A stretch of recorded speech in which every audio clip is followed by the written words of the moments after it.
What's going on, guys? This podcast is brought to you by the Ridge Wallet, and this is my daily wallet. It's just a simple cards in, pop your cards out when you need them. On the back, it's got a money clip for any cash you got to carry around, and it just makes life easy. If you're like me, you don't like carry around big, bulky things in your pockets, and I don't want to always carry around a man purse, so sometimes I just want to get out the door. This is easy, small, I slide it in my pocket, and I'm out the door. This is Forged Carbon.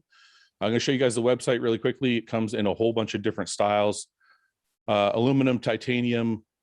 This is gold plated. It comes in a whole bunch of different styles, so you can choose whatever you like. Very convenient, guys. Go to ridge.com/RBP, get 10% off your order, or just use code RBP at the website and also get 10% off your order, guys. Make your life easy, make your life simple. Get a Ridge wallet, get out the door.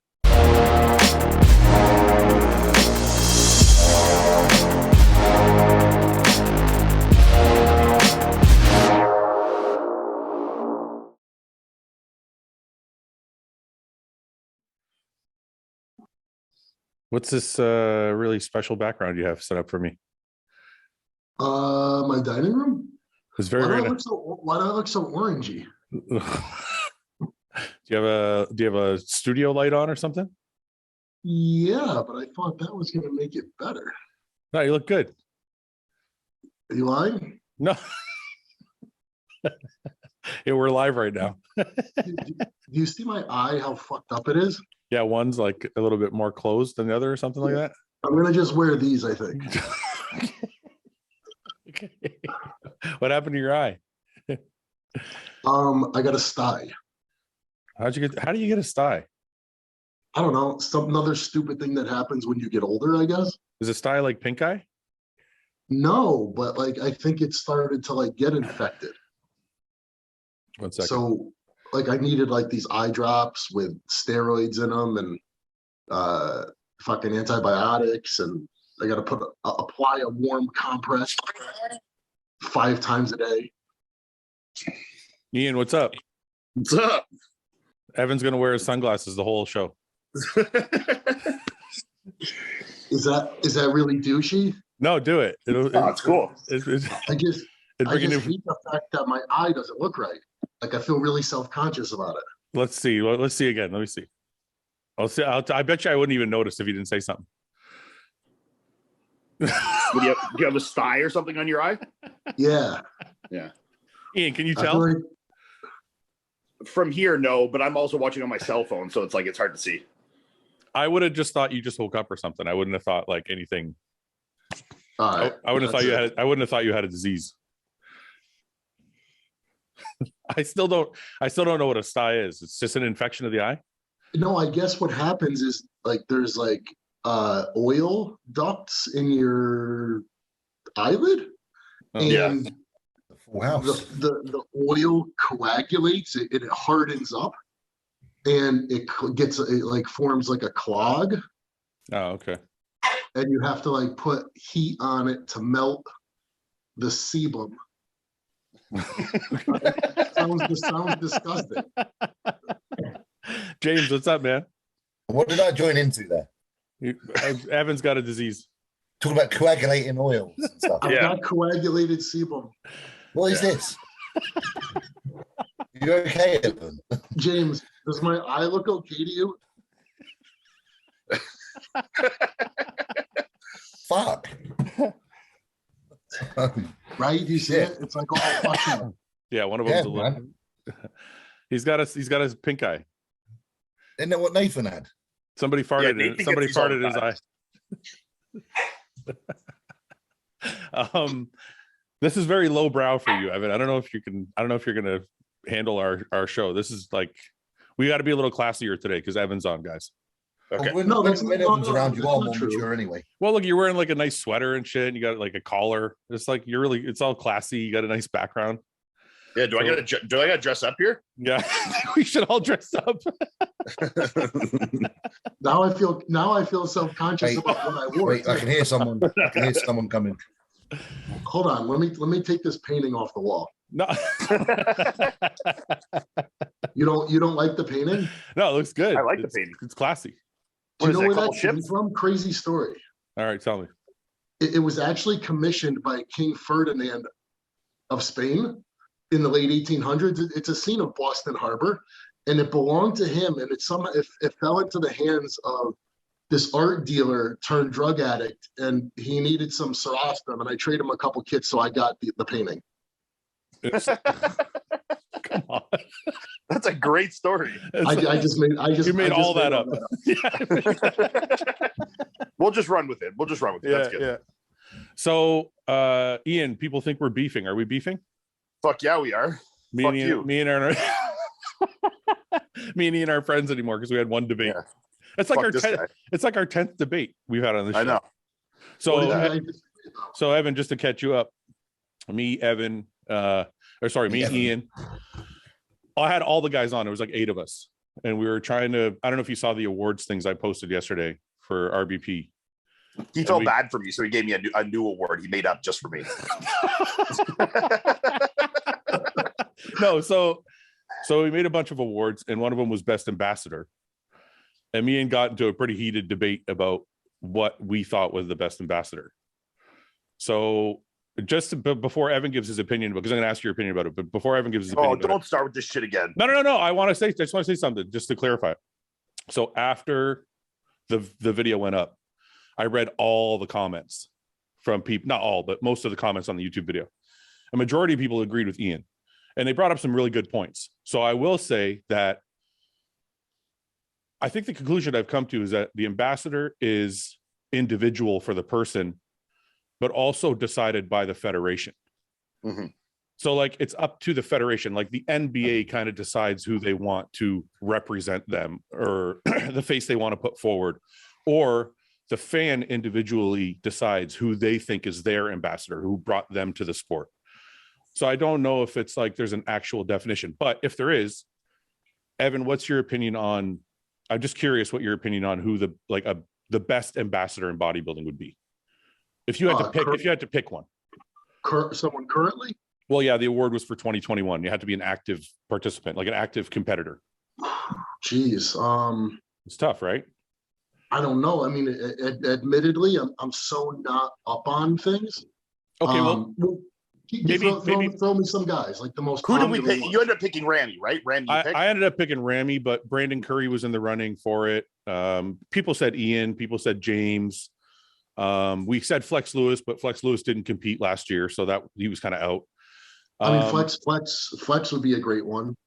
But okay, let's rephrase it. What's just your broad definition, like when you thinking of an ambassador of a sport? Well, I mean, it obviously someone who's going to represent themselves in the sport in a favorable light. But I guess also in order to be an ambassador, you have to be out there in a certain capacity, right? Like you have to be having your face shown enough. Like there has to be enough opportunities for you to be the ambassador, I guess, right? Yeah. So I don't know. I mean, a good ambassador, it's like someone who's like, oh man, that guy, I've never heard anybody have a bad thing to say about him. Or he's got me on that one there. I'll give you, I guess the example I pointed to, and I don't want to draw this out again because I don't want to make another debate, but Iain said Conor McGregor. Or Michael Jordan. But Michael Jordan, I mean, fantastic. But the thing about Michael Jordan is, I know he talked trash to the players, but he didn't get involved in political debate or anything. He didn't get involved in like the social, any of the social things that would kind of alienate other people. So he to me, he's more. I would agree with Michael Jordan. That's like one of the best ambassadors, but he wasn't involved in a lot of controversy at all. So anyway, I don't want to get back into the whole thing. I just wanted to say that after reading all the comments from people, I thought about it, and I think you and James are right. It could be whoever draws you to the sport. It's really an individual thing. I mean, like when I think about a good ambassador for the sport of bodybuilding, I mean, Jay was always a great ambassador. Lee Haney, maybe the best of all time. Yeah. Lee Haney just, I don't know, everything about that dude just screamed like leader, great ambassador, just entirely positive. I mean, and that was in addition to the extreme amount of success that he had. So I don't know. That's a tough one. I guess, like you said, it could be a lot of different things to a lot of different people. That's why I think it was the toughest one of all of them, because it was like everybody kind of has their own feeling of who they look at the most, kind of thing. All right. James, how are you? I'm good. I'm very good. I think Annika just wanted to say hello quickly. Oh, because she saw that Evan was on. She was like, I'm going to say hello. Hello. Annika, what's up? How are you? I thought I have to come and say hi. So she thought she'd come back. So good to see you. So, Happy All right. New Year, guys. Happy New Year. bye. She's back. Yeah, from no, I'm Nor- good, man. I'm good. Not too bad. When did she get back from Norway? She disappeared one day. I don't know. No, when did she One day come the house back? was clean. When One did day she the come house was back? clean. It's only been a few days. It's only been a few days. How was your Christmas? Nice. Just quiet, man. Just chilling, really. Me and the cat. Quiet. Did I you like guys, it. did you guys exchange gifts at all? You and Yannick? Yeah, we did it actually. We did it like when she got back. So I waited for her. What did you get her? I got her a nice a teapot with like a dish and the cup and the pot are all one, and it's just enough to serve one. So basically, you get like 2 to 3 cups of tea out of it. Yeah.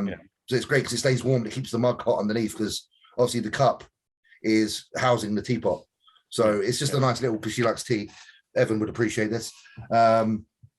Teapot, and then I think I got her some perfume, a MacBook cover for her MacBook. I didn't go mad. We don't go mad. We only get like a couple of bits.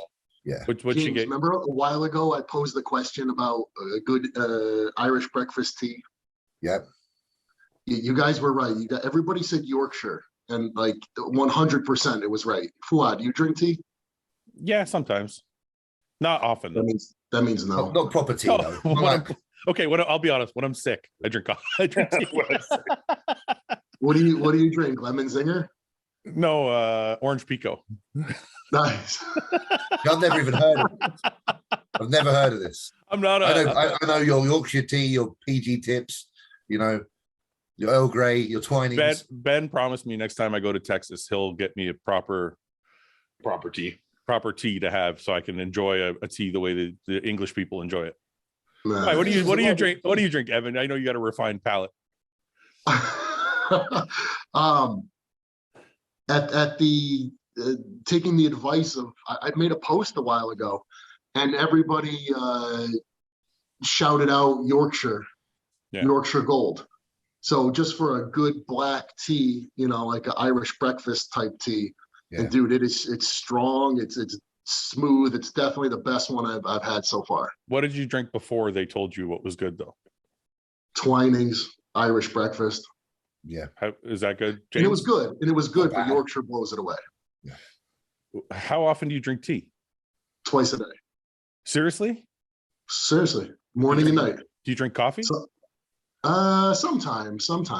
See, that's why I drink coffee. You can't drink coffee and tea. You got to pick one. It's kind of true. You normally find that people are more so one or the other. Yeah. Yeah. Like you're not going to drink 2 teas and 2 coffees. Not right? normally. Sure. Right. I don't know. Tea's just kind of like delicate. I mean, I like coffee, but it could be so. See, now I sound like a fucking wimp. I'm so delicate. He does it with the pinky out and everyting, I just want a really gentle tea. All right. I'll put these back on. Iain, do you drink tea? No, I don't drink coffee either, though. You don't drink anything? Not really, no. What do you like?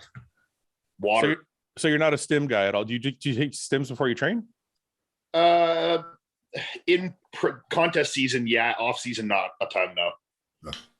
So you just get a lot of sleep and you're just got your natural energy. You don't use anything. No, I'm not a very energetic person. I sleep a lot, and when I train, I just like do it. Evan, I respect that a lot. Evan, do you drink tea for any of the stim properties, or just for the taste, or just because you? No, I like the taste, and I think when you have something hot after a meal, it just I don't know, it just digests really well. So I just kind of like it in that regard. But no, not for any like energy or anything like that. But I could have like a triple espresso, and I don't really feel anything from it, to be honest. Really? Yeah. I wonder why. You've always been like that, or just like you have a tolerance? I don't know. I've never been a big stim guy, so it's not like I've like developed a tolerance. Yeah. I mean, I could have a coffee and go to sleep. It just doesn't bother me. James, are you the same way? No, to be fair, I often find myself having coffee in the evening when I'm on here playing PlayStation in the evening. Like, you know, it might be at 9 p.m. and I'll have coffee just because it doesn't keep you up. No, and I don't. But I am a stim junkie, so I've probably burnt everything out. You've just desensitized. That's why I've got no hair and I look like I do, and I look just like got so much caffeine. So yeah, I've overdone it definitely. How often do the English drink tea? Depends. On average, like 10. Someone like my mother, like a proper English woman, fucking 10 times a day. Really? Eh? Like literally, it's like as often. So back in the day, it was like a fag cup of tea, a fag a cup of tea. So a cigarette. For those listening, a fag is a cigarette. Yeah, a cigarette, not a fag. We don't want to get we don't want to get cancelled. Yeah. Sorry, different thing here. But yeah, so it would be like rotation of the two all day. Oh, because when your friends come over, like my sister, my aunt would come over, and my mum would be like, "Fancy a cup of tea," and that's what they do. See, Fancy a cup of tea at I every occasion. I can get into tea drinking if we're doing it like that. Yeah, like socially. It's cool. It's social. No, if I'm gonna drink 10 cups a day and hack darts every time, I'm down. This is so great. I feel like I belong in England. You're like if there's a cigarette. I feel like you do. Ian's like if there's a cigarette involved, I'm in. Yeah, I'll smoke darts all day for sure. So do you actually like cigarettes? Well, Pardon? do you actually like cigarettes? Socially on occasion, sure. Yeah, it's just weird. Like it's so weird because times have changed so much since when they were very, very common, and then they got banned from being smoked indoors, and then there's none at all now. Like I don't see them ever. Well, back in Marcus Rule days when he would like do a bodybuilding video and smoke in the video, and then go do a smoke in the parking lot. Yeah,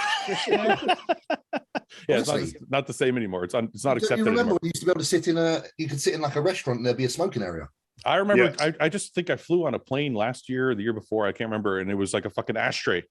Yeah, it was always on toilets. Yeah, and I'm like, people used to actually sit on a plane and fucking smoke. Yeah. Well, do you remember then, Fouad, for a while in Canada, then Tim Hortons had like the glassed off sections? Oh my God, those it felt so weird, right? They have like a glass room where all like the dirty people go and fucking they smoke. sat there and smoked. They had them in airports for a little while. Yeah, airports. Some Vegas airports still have them. You can smoke in where those little confined areas with slot machines are. You can still smoke in Vegas airports. Yeah, I saw that. Yeah. Evan, do you ever smoke anything? You smoke at all? You smoke weed or cigarettes or anything? No, I mean, I haven't smoked weed, never cigarettes. Weed, not in a long time. Yeah. I don't know. To be honest, I just don't like. Yeah, like maybe like if it was like weed with I don't know what, a vaporizer, is that what they fucking use? Yeah. Like, so that it's not smoke. I mean, just the idea of breathing smoke just doesn't really appeal to me. Yeah. I'm the same. Yeah. So is it like health conscious or is it just I don't like it? No, I mean just like breathing smoke to me is just kind of gross. What about cigars? Because you don't breathe in cigars. I've never smoked one. Never tried a cigar either. Yeah. No, I mean I love the smell of a pipe. I can see you smoking a pipe, especially in that sweater. Yeah, I can. Yeah, that's a pipe sweater for sure. That goes with the footwear. Yeah. You put the slippers on, you get the pipe out. Evan can smoke a pipe for sure. The pipe tobacco just smells so good, you know? Yeah, it does. Do you ever smoke a hookah? Have you ever tried it? I know you've traveled a lot. Have you ever tried a hookah? No, never. I mean, I'm not opposed to it. Yeah. I mean, that actually smells kind of nice. I've smelled it before. That's what I thought of when you said the smell of a pipe smells good. I thought of a hookah because it smells good too. Right. Oh. So listen, I thought we'd go over the Arnolds real quick. Do you guys want to talk about the Arnolds for a minute? Sure. Where everyone's dieting now. They're I don't know what. Yeah, what are we? How many weeks out are we now? Eight weeks out now. Nine. Yeah. Nine. I think it's 9. Yeah. All right. So I got the list here. It's a pretty good list. It's a pretty deep lineup. It's honestly a really good list. Yeah. Yeah. So, Ian, who stands out to you right away as like probably the favorite? Curry. Obviously, Brandon Curry, right? Yeah. James, you feel the same? Oh, absolutely. Yeah. Evan, do you know all these guys, Evan? Yeah. I mean, Brandon, of course, is the immediate favorite. Who is the guy who can break out here and like become Brett, right? Yeah, Brett's the breakout star for sure here. Yeah. What about, can Regan break out here? Because Regan's got a new coach. Good for sure. Yeah. I mean, that's a good one as well. Regan could be as well. Because Regan seems to be hitting his stride now with the only thing with Regan is why I put Brett as more of a breakout is because Brett is a lot newer. Regan, like, it would be an improvement for Regan, but I think Regan's also been in the pro league for like 4 or 5 years, right? Well, I guess I don't mean it as breakout. I mean more like the guy we're all waiting for that all of a sudden, like dark horsey kind of dark horse that you don't expect to be in the top 3, and all of a sudden is like, wow, that guy fucking really showed up, you know? Yeah, no, I don't see Regan in the top 3. I see him battling for it to get in the top 5, but I think to get in the top 5 is realistic for him. Okay, wait, let's go through it. So I'm gonna. What happened? Oh, okay, wait. Let me just get. Before we go any further, let's be honest. I mean, really, and not technically speaking, and not on paper, but the best bodybuilder in this lineup is Cedric.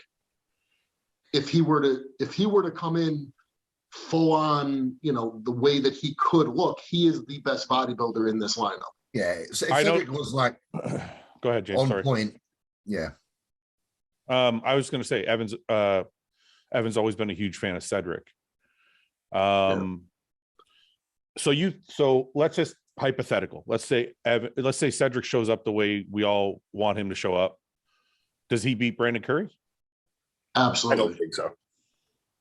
But like that. So we got a little bit of a Ian is saying I don't think so, but I'm saying imagine he shows up the way he could. No, I mean statistically, Brandon is going to beat Cedric. Yes. But in terms of both of them at their full potential, Cedric crushes everybody. I agree there. Yeah. The only reason I don't agree, and at this point, even if Cedric was to be much improved, is only basing it off Cedric's last performance. And I think his last performance wasn't only lacking conditioning, it also was downsized. He was downsized, and I don't know if he's going to be back to 100% form that's good enough to beat a Curry who was just at his best form 8 weeks ago, you know? It's only been a matter of months, isn't it? Yeah, it's almost I agree. It's almost like Cedric took a couple steps back, so he's almost got to get back to his previous. Yeah, like Brandon is playing improvement time where Cedric's playing catch up, you know? Right. I could see that. I could see that. Okay, so let's go back. Okay, so let's try and base it on people's history plus what we think they're going to show up like. Not, you know, like, you know what I'm saying? Yeah. So, okay, so all of us think Brandon is the favorite. Is that true? Yeah. Do we know who this Fabio guy is? I don't. We can look him up. This is the only name on the list I don't know. Yeah, I'm not too sure. Are we sure nobody can beat Curry here? No, people can. I mean, we're he's not saying in the world. Can beat him. We're just saying we think he'll win. Yeah. Who can statistically? If you're looking at like probability here. Okay, who can beat him here? I know William has beat him, so William could beat him. I mean, technically William. Yes. Can anybody else? Technically William, technically Cedric. I mean, you know, I think Nathan, if he was really on. I mean, it depends, you know. Well, I'm confused about Nathan now because Nathan was really, really good in Prague, and Regan and Samson and Samson both beat him. So I'm really confused about like where I have to place Nathan now. Okay. The only thing with Nathan is he loses a lot of ground in the back shots, right? Yeah, I think his overall mass is smaller than people too. Like not his muscularity, but his overall structure is smaller. Size, yeah. So who's the guy you wanted to look up? Fabio Giga? Yeah. Giga?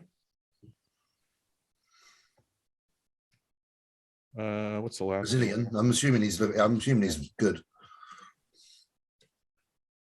I've never heard of him. I don't know how he got the invite or anything of it. Okay, he looks pretty good. Share this with you guys. Maybe he's done well in an Arnold previously, like won an Arnold amateur overall or something. I don't know. Oh, this guy. Yeah, I've seen this guy. I mean, that's a pretty good. Is this morphed at quite all? A crazy structure, isn't he? I was going to say it's a pretty good X frame. Yeah. Waist is tiny.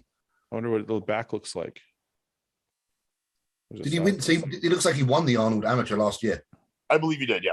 Yeah. So that's why he's got. That's how he's got. Oh, so he gets an automatic. Same as Morgan Anstey had the year before. Okay.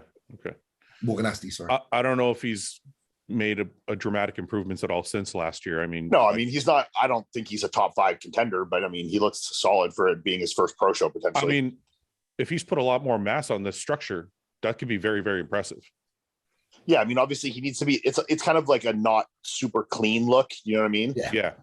Like it needs to be a little cleaner, crispier. But it's like it just doesn't look super polished to me. But but I mean, he's got a good shape, good amount of muscularity for sure. I mean, his arms are fucking huge. Yeah, I see that. Big sweep on his quads. I mean, he's got potential for sure. Yeah. Okay, let's go back. Go back to the list. Okay, so Curry first. Who are we saying second? Yeah. Evan, you want to take a shot? Probably Bonac in second. Bonac. Iain. James. I would agree with Bonac for sure for second. I think right now. I'm just grabbing my water quickly. 2 seconds. Bonac. I'm torn here. Between what? Because Bonac beat me by 1 spot closely at the Olympia. So I'm like, if I put Bonac in second ahead of or if I put like Brett ahead of him, am I now saying that Brett's better than me? So I'm like, which way do I go about this? You're worried about your own placings. You're like, yeah, of course I am. Worried about your own stock. You're like, I better not. I can't devalue myself. I was just gonna say, don't devalue your stock, brother. I'm gonna go out on a limb and say that Brett's gonna be second. I have William third. Brett. After seeing the last update of Brett, I was pretty impressed. Evan, do you you saw him too, when you spend time with Brett is big, man. Like Brett's got a lot of muscle. Brett's fucking huge. He's in good shape for that muscularity. Like he's gonna be good. Oops, what the fuck did I do? This is the last update. The thing Brett just has really going in his favor right now is his muscles like very fresh, like clean lines, Yeah. I saw this photo, and at first I was like, "Who is that? Dennis Wolf?" Yeah. It's very clean, like especially when he's on stage, it's very nicely separated. It's polished. It looks healthy. It's like dude's got a really good physique, really well balanced. He comes in conditioned. He just has a great overall look. He's very symmetrical as well. Yeah. I think Brett's symmetry is like even like symmetry. Yeah, look at that. It was awesome. I mean, and you have to have the argument. Like, I mean, I know show to show is different, but I mean, he certainly pushed Hunter, and Hunter ended up 4th at the Olympia. So, I mean, the potential to beat a guy like Bonac, who was 6th at the Olympia, is certainly there. Would you guys call me crazy if I said he reminded me of like a modern day Gary Stridham? No, I could see that. Gary's taller though, isn't he? I think so, but it's just he's got a very streamlined look. Look at that. That's a great physique. Yeah, it is. Yo, I'm just going to log off here and call you back on the computer. Melissa's done on the computer here, so I'll just use that. Yep. So, Evan, after seeing this, do you think he can? I mean, he's got to put on. He admittedly said, like, I think he was 240 here or something like that. And he said he's put on, or maybe he was 242, 43. I can't remember, but he said he's put on like anywhere between 5 and 10 pounds. So, add 5 or 10 pounds to this frame. I mean, Bonac is not to be underestimated, but that said, I mean, I like his physique more, and I think he's just a bigger overall guy, and being bigger, great shape, and coming in crisp like that. Yeah, I mean, he looks to me like a top contender for the first or second. I think his conditioning is this is him now at 9 weeks, so I think he's definitely gonna be in shape. Right. And Matt Jansen's his coach, who seems to be like nailing preps left and right. Yeah. Right. Does not miss, does he? No, it doesn't seem like it lately anyway. But this is him. Yeah, I mean, he'd easily be second place. That's him next to Hunter. Hunter won the show. Hunter was 4th at the Olympia. Yeah. And he beat Max Charles. He beat Moshe Shaban. He beat Rolly. Rolly was a little off. Rolly was really off at this show, but he beat Rolly too. So he beat some good names. Yeah. And he pushed Hunter hard. Like, yeah. I think Hunter outmassed him. Yeah, I mean, in my opinion, he has the better of the two physiques. Between who? Between him and Hunter. Oh, between him and Hunter. I just like his look better. Yeah. Which isn't anything against Hunter, because I think Hunter has an excellent physique as well. Yeah. He's got a very clean look. Like, it's very it's really clean. It just looks good. It's aesthetically pleasing. He's got kind of all the right shape. Everything is really balanced and even. Proportions are good. Definitely. Here's and it looks hyper muscular. Just it looks side really tricep muscular. So nice. This is one of the nicest side triceps out there right now. Yeah. Yeah. Yeah, it looks great. Okay, so. And I can only imagine with the rate that he's improving that he will be significantly better than that, you know? All right, so you know what? My second place then would be Brett. Oh, we got a switch. Yep. Evan goes to Brett. James, do you want to reconsider? I could easily, but I'm going to put Brett in third for now. Brett. And then, but it's not because I don't think I think Brett could win the show if someone comes in off. Right. Yeah. Like, but I'll just say what I think might happen. Okay. Tough lineup, Iain. Who do you got in third? Bodak. Where did Kuklo place at the Olympia? I don't even know. Kuklo didn't make it to the Olympia. Thanks to me. Thanks to Iain. Thanks to Iain, he didn't qualify. Okay. That would explain it. Kuklo was second at Texas, and then he was third at the Arnold. Third at the Arnold, so he didn't qualify. But he's here, and he's probably got a lot of fucking. He probably wants to reestablish himself. So yeah, you could certainly put Kuklo in third. I mean, it's him and Bonak is definitely a toss up. I mean. Me and Bonak were close at the Olympia, and me and Steve were close in both shows we did. So, I mean, you could argue make a case for him being third for sure. I mean, Kuklo's good. I mean, he's big. He comes in shape. I mean, he's impressive. Yeah. I think you, the biggest thing for him is just going to be if his conditioning is crisp enough to beat a guy like Bonak, you know? Right. So, Evan, are you putting Kuklo in third or Bonak in third? I'm going to stick with Bonak in third, but I'd put Kuklo in fourth. Bonak. Kuklo. I'll agree with Bonak or with Kuklo in fourth. Kuklo fourth. James? I don't think Kuklo will be fourth. I think the likes of. It depends if Hakim comes in, like how he could. I know he didn't get it right at the Olympia, but we have seen him very good. We have seen him fantastic, and I think him at his best can still probably pinch a spot on what I see Kuklo doing. I think Iain beats Kuklo quite easily, and I think Hakim could beat Kuklo not quite as easily, but could still beat him. So you're going to put Hakim in fourth? Yeah, I think so. If he comes in how I think he can, and I think he will, because he can't be happy with his Olympia look because he's been better. Okay, it's getting tougher now. I'm not speaking for him, but that's what I would think. So we'll just do tough. I think we should just do top 5 or 6. So who do you have fifth, Iain or Evan? Who do you have? Do you have somebody in mind for 6? Either Justin or Nathan. Justin or Nathan. I mean, it could be Justin, Nathan, or Hakeem. That's like the next 3, in my opinion. Pick one. I'm gonna say Hakeem. I'll say Justin just to be different. Says Hakeem and Justin. Okay, I'm gonna go completely different. Samson, you're gonna say? No, you know what? I'm gonna put Cedric in fifth. Cedric in fifth. That's fair.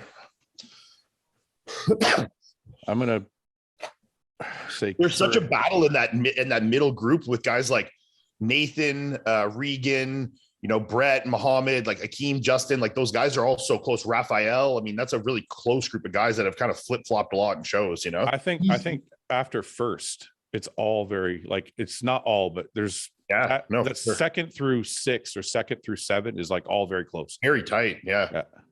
Bodybuilding's been like that though this last year too. I mean, like, other than, Nick was kind of a standout, but a lot of shows were like, kind of hard to call. Well, yeah, the post-Olympia shows, you're flip-flopping between Raphael, Samson, Nathan, Regan, Samson. Regan.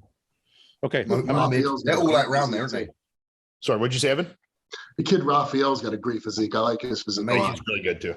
He's a lot bigger. He's a lot bigger than I thought. I said something on a recent podcast. I feel bad about it. I think I said he was like 235 or something like that. Apparently he's like 250 something. So I completely botched that aside, he looks amazing. He still obviously needs a little more muscle though. No, I know not all 250 is an equal 250, but I just how people get, like, I don't want to be I'm a big fan though. I mean, he's got obviously one of the prettiest physiques up there for sure. I just front. I mean, his front double, front lat, front relaxed, I mean, almost second to none right now, I didn't realize how thick he was, because him and Samson goes on stage at like 275 or something because he's tall, or even, I don't know, even more or a little bit less. I don't know, but Raphael held his own size-wise next to Samson. So what'd you usually compete at, Evan? Like average weight? The years were like a 2000, 11, 12, like when I was doing really, really well, I was right around 260. Yeah. The year that I won the flex, I was, I think, 250 or 255. When I won New York, I was 249. Yeah. About the same. What do you think your best look was, Evan? Flex? I really liked that year I did the Flex Pro and then the Arnold. That was 2011. I mean, that was probably my favorite. But New York was a good look too. Did you do that Flex Pro, Fouad? Yeah, I was third. And Yeah, Evan you were was, third, right? Yeah. Dexter was second, and Evan was first. Yeah. I thought I could have beat Dexter at that show. Only because Dude, you were really good at that show. Dexter was remember there was like a little lull in Dexter's career where he was like after 2008 when he won the Olympia, there was like I think maybe 10, 11, 12 where he wasn't as sharp as always. Yeah, he had like a few shows back to back that were off, and then all of a sudden he fixed whatever was wrong. Yeah. So that's where I caught him, and I thought I could have beat him at that show, but he is Dexter, so whatever. But yeah, dude, that was a really good showing for you. How did you feel about your Arnold showings? How many years did you do the Arnolds, Evan? Jeez, I think I did like 5 or 6 of them. How did you feel? Because I feel like you didn't always get what you deserved at the Arnold, or maybe you weren't as happy with your placings at the Arnold. Or Your highest Arnold placing. Not placings, but your showings. Like, were you as happy the way you showed up? Were you as happy with the way you showed up at the Arnolds? I feel like the first year I did the Arnold, which was 2011, was 2 weeks after the Flex Pro. Yeah. And I remember going on stage and like actually feeling big, which you never feel. Hard. Yeah, that's hard. Yeah. And I'm like, whoa, like I feel like a fucking tank. Yeah. And like I just was full and I felt hard, and I was thrilled with the way I looked, and I think I got like 4th. And I honestly felt like I was better than 4th. But you know, like I saw a lineup the other day. I think it was the year I took 3rd, and Branch and Dennis placed ahead of me. And you know, like in some shots, I'm like, yeah, you know, there's a couple shots where I felt like I was better than them, but in totality, yeah, I mean, I don't think I got ripped off or anything. Well, I guess I didn't mean as much with the judges. I just meant more because like me personally, I know my worst showings were the Arnold. So I'm like, were you happy with what you came to the Arnold with, like the biggest shows? 11 and 12, I was really happy. Yeah. How many years? 2011 in particular was just on. How many years did you do the Olympia? Only twice. What were your places at the Olympia? 8th and 13th. I was definitely never happy with the way I looked at the Olympia. Do you think bigger shows? I know that feeling. Do you think bigger shows got a hold of you a little bit mentally? 1,000%. Okay. I thought, okay, that just, I'm just making myself feel better because they always fuck with me. So, yeah, man, it fucks with you. It fucks with you real good. It's funny because I'm the complete opposite. The small shows are the ones that fuck with me, and the big shows are the ones I like let it off. Why? Because you're like, because like the small shows, I feel like I have to win it. Like if I show up at like New York Pro or Texas, I'm like, I am supposed to win this show. Like I'm here, I'm a 7th place at the Olympia guy. I'm supposed to win this, you know, anything less is a failure. So like in my mind, it's like, I'm here, I have to win.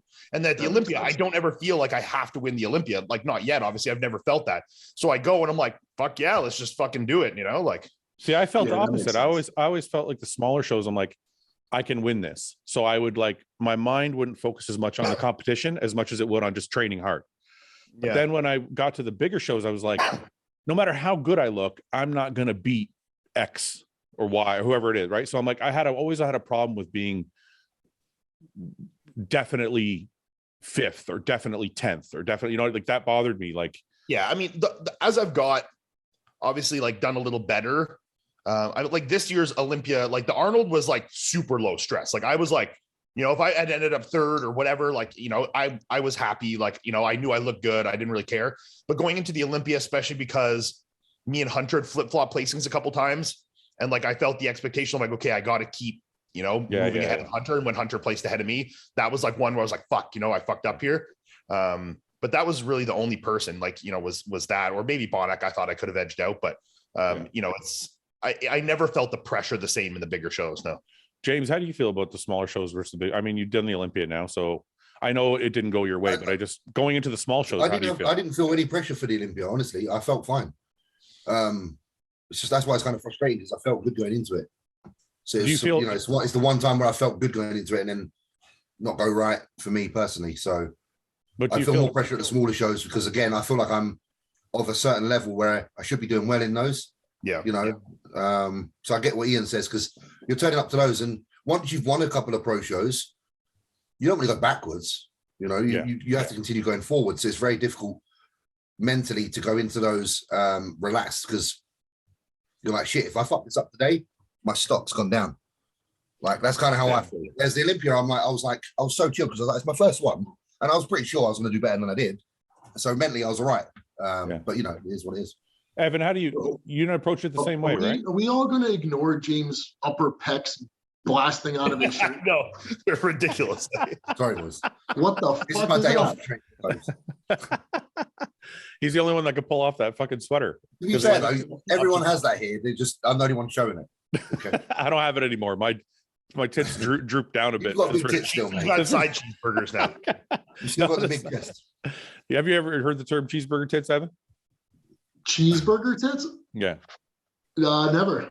I don't know what look like a little melty cheeseburger, you know. I don't like know why. You know, you get that fat that goes from like your nipple across to your back. I heard pancake ass. We call that a cheeseburger tit, when the fat just goes across. I think you coined the term, Fouad. Really? Well, I didn't. Paul's the one who used to say it to me, so it just kind of went from there. Now all my comments on my Instagram are like a girl in like a wife beater. Like when I think of that. Yes, that's good. Yeah.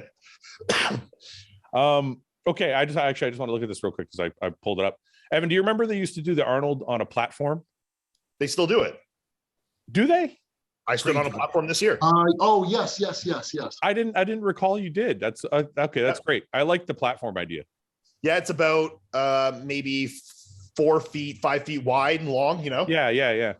Hey, and you walk up like 2 or 3 stairs and across to it. It's the same this year. How fucking hot are those lights? Oh, I know. Man, brutal. Yeah. The one thing I did like about this year. Sorry, go ahead. You just don't expect that. You walk out there, when you inhale, you could actually feel the heat in your lungs. Yeah. The one thing I did like about this Arnold, though, especially because I'm fucking terrible in my back shots, is the jumbotrons were right in front of you. So when you hit your back shots, you could see your back, which I really like with the Arnold. Look at you're actually really good here, Evan. Like you're standing next to 2 Hall of Famers. You came second. Yeah, that was 2012, I think. That I typed in 2011, but who knows what it says. 2011 here. It was 11 and 12 had a similar lineup. Yeah, that's What year did you come second in the Arnold? I don't think. No, I never did. Only third. Third was the best I ever did. Twice, and that's 12, right? Yeah. This face, though, I don't know how that's. Oh, come on. Okay, fine. Okay, we won't watch it. He's such an asshole. I'm not an asshole. It's fucking. You just saw the face. I'm not showing it. No, those were good lineups. You know, you look back. The front relax. Look at the size of that front relax. Yes, fucking stupid. Where's that? Where, James? Just on the right, just the front relax there on the right, down right. This? Yeah, it was in that column on the right. It's gone now. Oh, okay. Oh, on the right. Yeah, it was where the Martinez picture is, but I'm like, this isn't Evan. No. Yeah, I'm just kind of going over I forget how good the lineups were, right? You got Dennis Wolf, Branch Moore, and Victor Martinez. It's like, this is crazy. These guys all could have been Mr. Olympias at one point. Absolutely. Anyway, back to our. So I'm the one who hasn't gone yet. Actually, James, did you pick a fifth? Let me bring you back. Bring you back to the. Did you pick a fifth here? I would probably say Nathan off track record. Nathan. Justin does look really good right now. I'll give him that. Justin's very good. Yeah. And again, don't count out Samson. They're none of them. You can't count out any of them. Like Mo Shaban looks great right now. Samson's a freak. I think I'm going to realize how bubbly he is. I'm going to say Curry, Brett, Bonac, Reagan.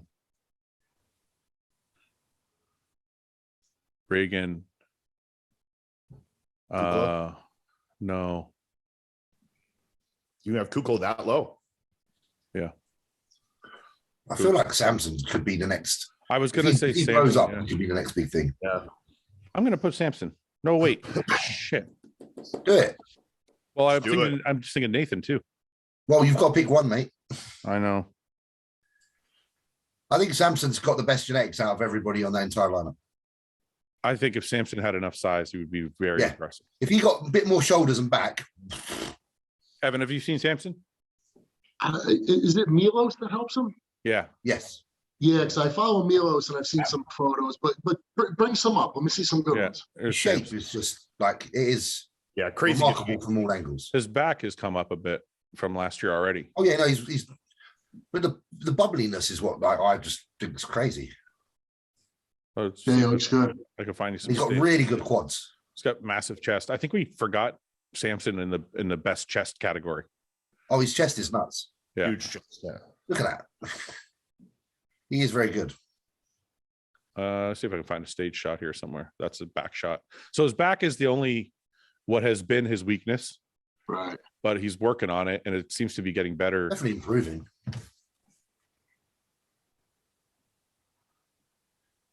He's just got like, if you look like how his quad comes out of the knee and his calves come out, like they're just poppy, like full. Yeah, he's got a cool physique. Trying to find. There we go. That's a good shot there. That's his front double. Just very aesthetic, very pleasing to look at. I just love his quads. Yeah. Yeah, he looks nice. Yeah, and he's been getting progressively better with his conditioning. Like, yeah. He had a couple shows, it wasn't great, and then he started to get a little better. And I'm sure look, his tricep just hanging. What did you say, Evan? Who did this? I don't know. It wasn't him. It wasn't him. DFE Media. Why? This is not serious. Well, You can't. I know you can't. But it's not that far. It's not that far off, Evan. Think about it. If you come on, dude. Let's be serious. Come on. Similar structure. Okay, wait a minute. I'm not saying he's as good as Flex Wheeler. I'm saying this exact photo. If he had bigger shoulders, right? Shoulders and back. What is it that really is that far off, other than the shoulders? The quads and the ab lines, but I mean, other than that, if it was just a silhouette, it would be pretty close. I mean, they both have 2 arms and 2 legs. I would like to look like any one of those. I'm sorry. For me, no. And I this guy has a great physique, but for me, that's a hard no. Okay, I just want to say it's very interesting how bodybuilding is like a game of inches, right? So at first glance, you're like, it's okay, right? But then I see what you're saying, Evan. It's like, and Ian, the more you look at it, the waist, even it's only like a couple inches or an inch, it makes a big difference. And then the legs have another inch on them. The detail is deeper, obviously. So I see the point, Evan, but I guess all I'm saying is if you had former Flex Wheeler on stage with current Samson, I think you would see a glaring difference. I don't think you would find so many similarities between the two of them. Yeah, I think what people were doing when they made this was just saying that there are modern day bodybuilders that have good aesthetics. Yeah, it's just he has great aesthetics for sure. So I don't think anybody was saying like the same, but I think people were. I remember when Samson and Raphael and Regan were all competing at those European shows. People were pretty like happy about it because they're like, wow, you know what? Aesthetic bodybuilding is coming back because Raphael, Regan, and Samson all have that really nice flow to their physique. So I think people were just kind of pointing it out. But I do agree with you. Flex is a different level than everybody. But so that's Samson. I don't know. So going back to this, my 5th place.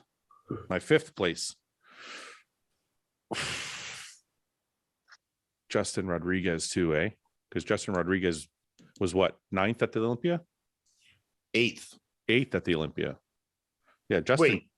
Yeah, was he 1 spot behind me or 2? I think he was 1. He might have been 8th. Might have been 8th.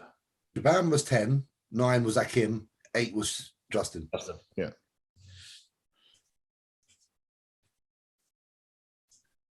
Fuck. I'm gonna go Justin. I think I botched this one big time. Last minute adjustments. I'm probably going to change it. I'm going to change it 10 times between now and the Arnolds anyway. It's not my final selection. I'm making that very clear now. Anyway, okay. What's going on? Evan, what's new, man? You're coaching. You're coaching again. Or more now. Yeah. Did I ever tell you about this painting in the background? No, tell us. It's a scene of the Boston Tea Party. It was a gift from the Queen of England. Okay. I thought you said it was something about the guy from Spain. No, I made that story up. Oh, this is the new one? This is the real one. This is the real story. No, seriously, you're coaching again. Like more. Yeah, I you know what? I never stopped. I just really never advertise the fact that I do.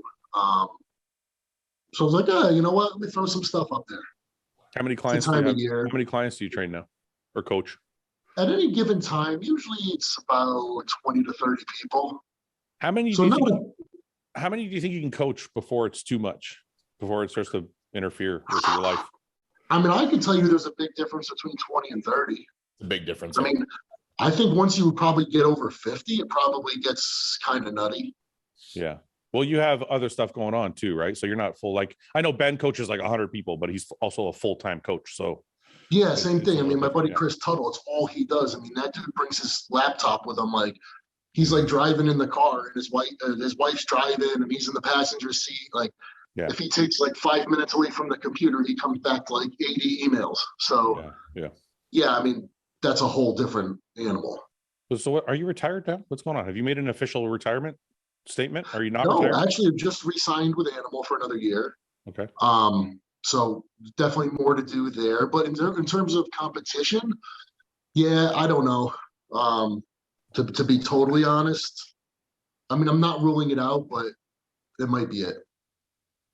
You're kind of in the limbo place I was for like 3 years.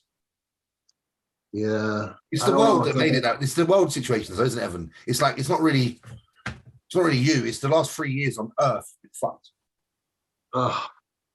Yeah, it's just it's maybe it's just hard to come to grips with it, and like it's like like mentally I don't feel done, but then like physically, well, you know, when it comes down to training, I don't quite feel able to train the way that I would need to look the way that I want to look.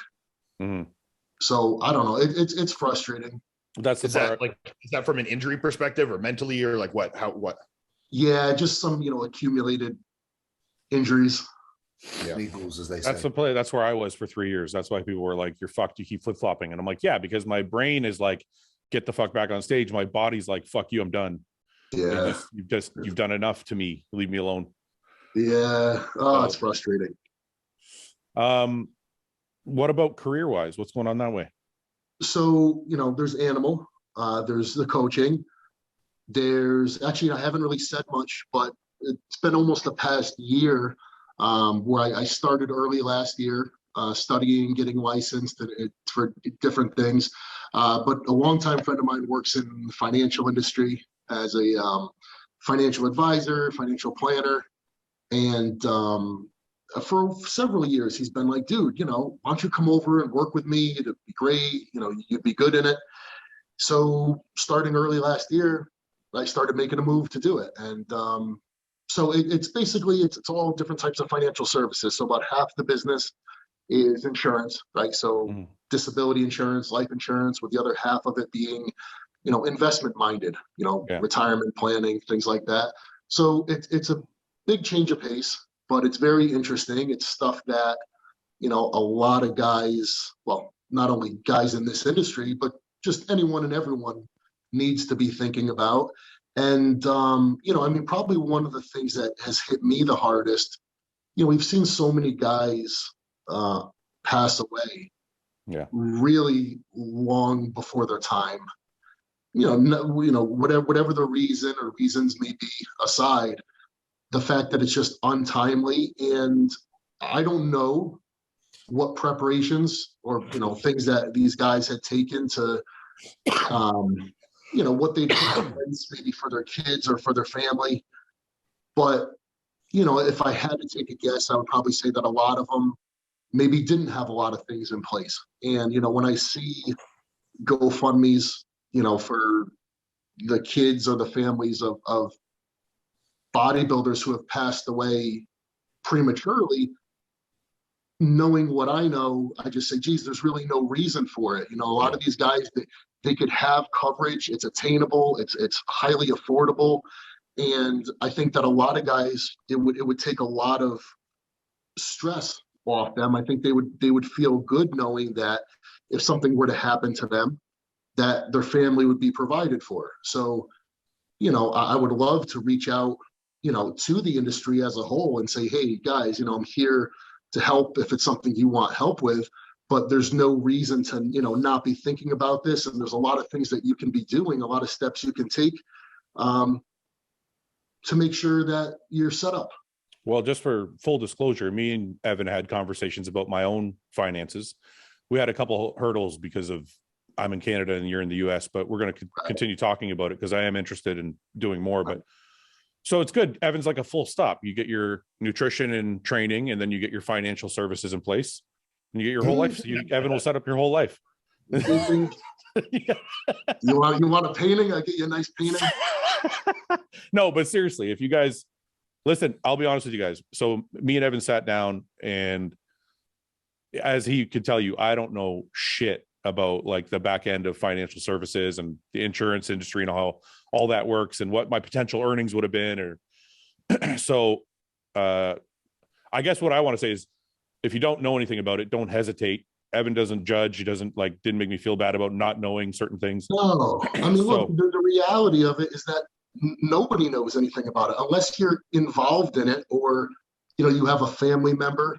I mean, most of us find ourselves halfway through life, maybe not doing all the things that we could be doing.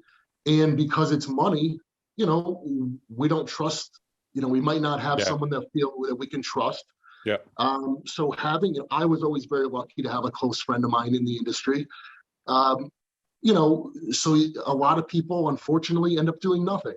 And, we really only get one crack at this, and, the clock is ticking, and we really want to be making the absolute most of what we're doing, so that we're set up. I mean, I think we all have ideas about retirement, working hard, but then enjoying, the second part of our life, when we retire and things we want to do.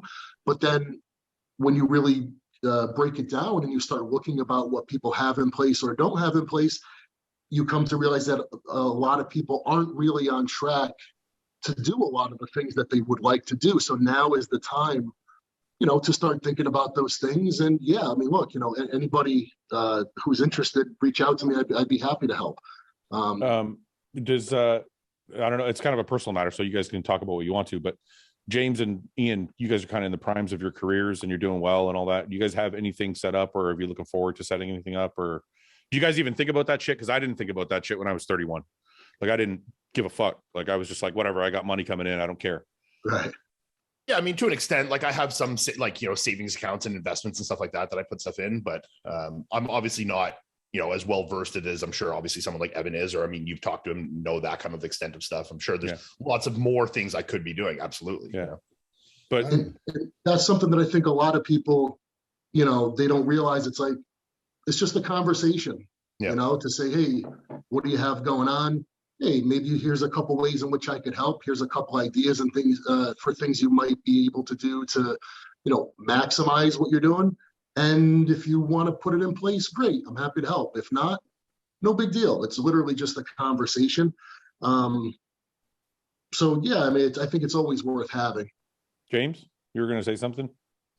Well, I obviously speak to Yannicka a lot about the future and stuff, but I've just kind of like, I'm always looking to, I've got like, most days of my life, I end up talking about business somewhere or another, not just business, but also investments and every possibility of where I am now and how I'm going forward and what to do. I'm like in a place right now where that's very much a consideration. Yeah. And I'm willing to act heavily. I'm just trying to format my next step, but there is certainly these conversations being had, and to a depth as well. Like I plan on, number one, having income from other, avenues, but also like to have something in place that when the time comes that I have something to retire to or leave to children or, whatever. So definitely something, I usually have this conversation at least once a day with Yannicka. So it's definitely something that I'm trying to move towards. And she's very wise with money. Obviously she's from that, she's from the industry where, investments and money and everything is spoke about daily. So I trust her opinion on things and how to spend my money maximize my return, also how to set up, a safety net for the future for whatever's going to happen or whatever's going to be left after. So, but definitely it's funny because you turn 30 and then that starts to really cross your mind a lot. Yeah. Like, I never used to think about it at all in my 20s. No, I was just like bodybuilding. Nothing else mattered. And then you reach an age where you start to become a little bit of I don't know, you're just different in your whole entire aura. Like, I love being home in my house. You start to appreciate things you've bought. You appreciate all the things that in your life you've accumulated over those 20s. And then when you're 30s, you want to appreciate them and live them. And then you also start thinking about what about after. So obviously I am definitely in that place. Well, I think it's a couple things. In your 20s, you're not making any money, or you're trying to get to the point where you are making money. And then because in 20s, I was like, you just got to get really fucking good at something and then money will come. I know in my 20s, I mean, unless you're a phenom, obviously like Nick Walker's in his 20s, he's probably making a fucking killing. So is Chris Bumstead. But for the most of us, it's like in my 20s, I was trying to get to the point where I was making money. I think I started finally making money in my 30s that I could like actually put away stuff and buy stuff. And then you get older too. And you're like, okay, well, I'm going to retire at 40. So I only got 10 years to like really make something out of my fucking career. Right. Yeah. So I think a lot of guys have maybe making money. And I always thought about what do I want to do with my money? I just didn't have anybody point me in the right direction. Yeah. So it happens fast. Like you said, you're in your 20s, you're focused on making money. All of a sudden you find yourself making money, but you go so quickly from not making money to making money that your mind doesn't automatically switch to, okay, what can I do with this money that's smart? Yeah. So it happened. The whole thing happened so damn fast. Yeah. Well, Evan, you've always been smart. You're still driving like the same car for like the last 10 years, haven't you been? Yeah. It's starting to get a little rusty. but it's still so trusty. Evan in the old shit. What you guys want to do some questions? Sure. All right, let's do it.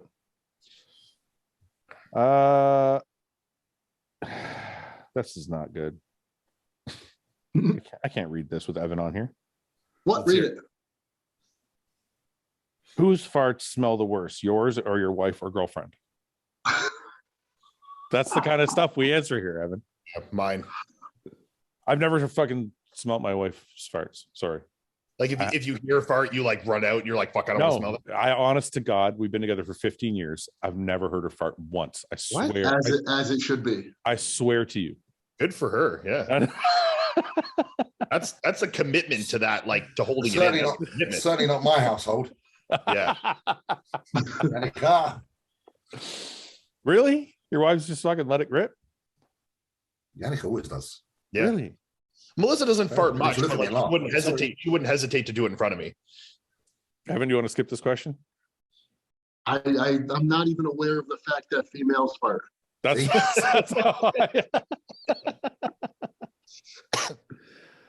how what is the dumbest way you injured yourself outside the gym?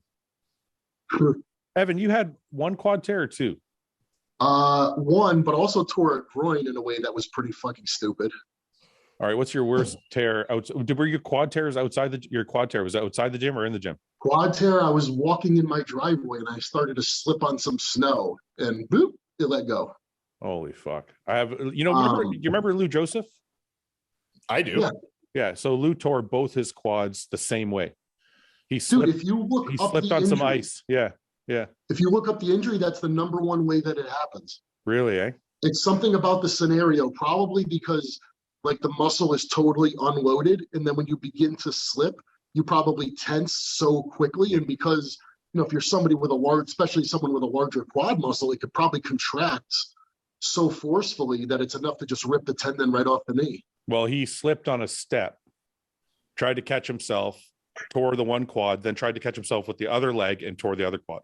Exactly. Yeah, it's when you go to catch yourself that you contract the muscle so sudden and so hard that it pops it right off.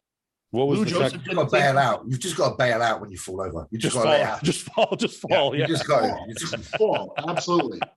My mom's husband did both his quads last year going down the stairs, and he was carrying something, I believe, and he couldn't didn't see where the last stair was. You know what I mean? He thought there was I like hate one more that. stair, so kind of took that extra step and then double step down onto his quad and tore both of them. Holy fuck!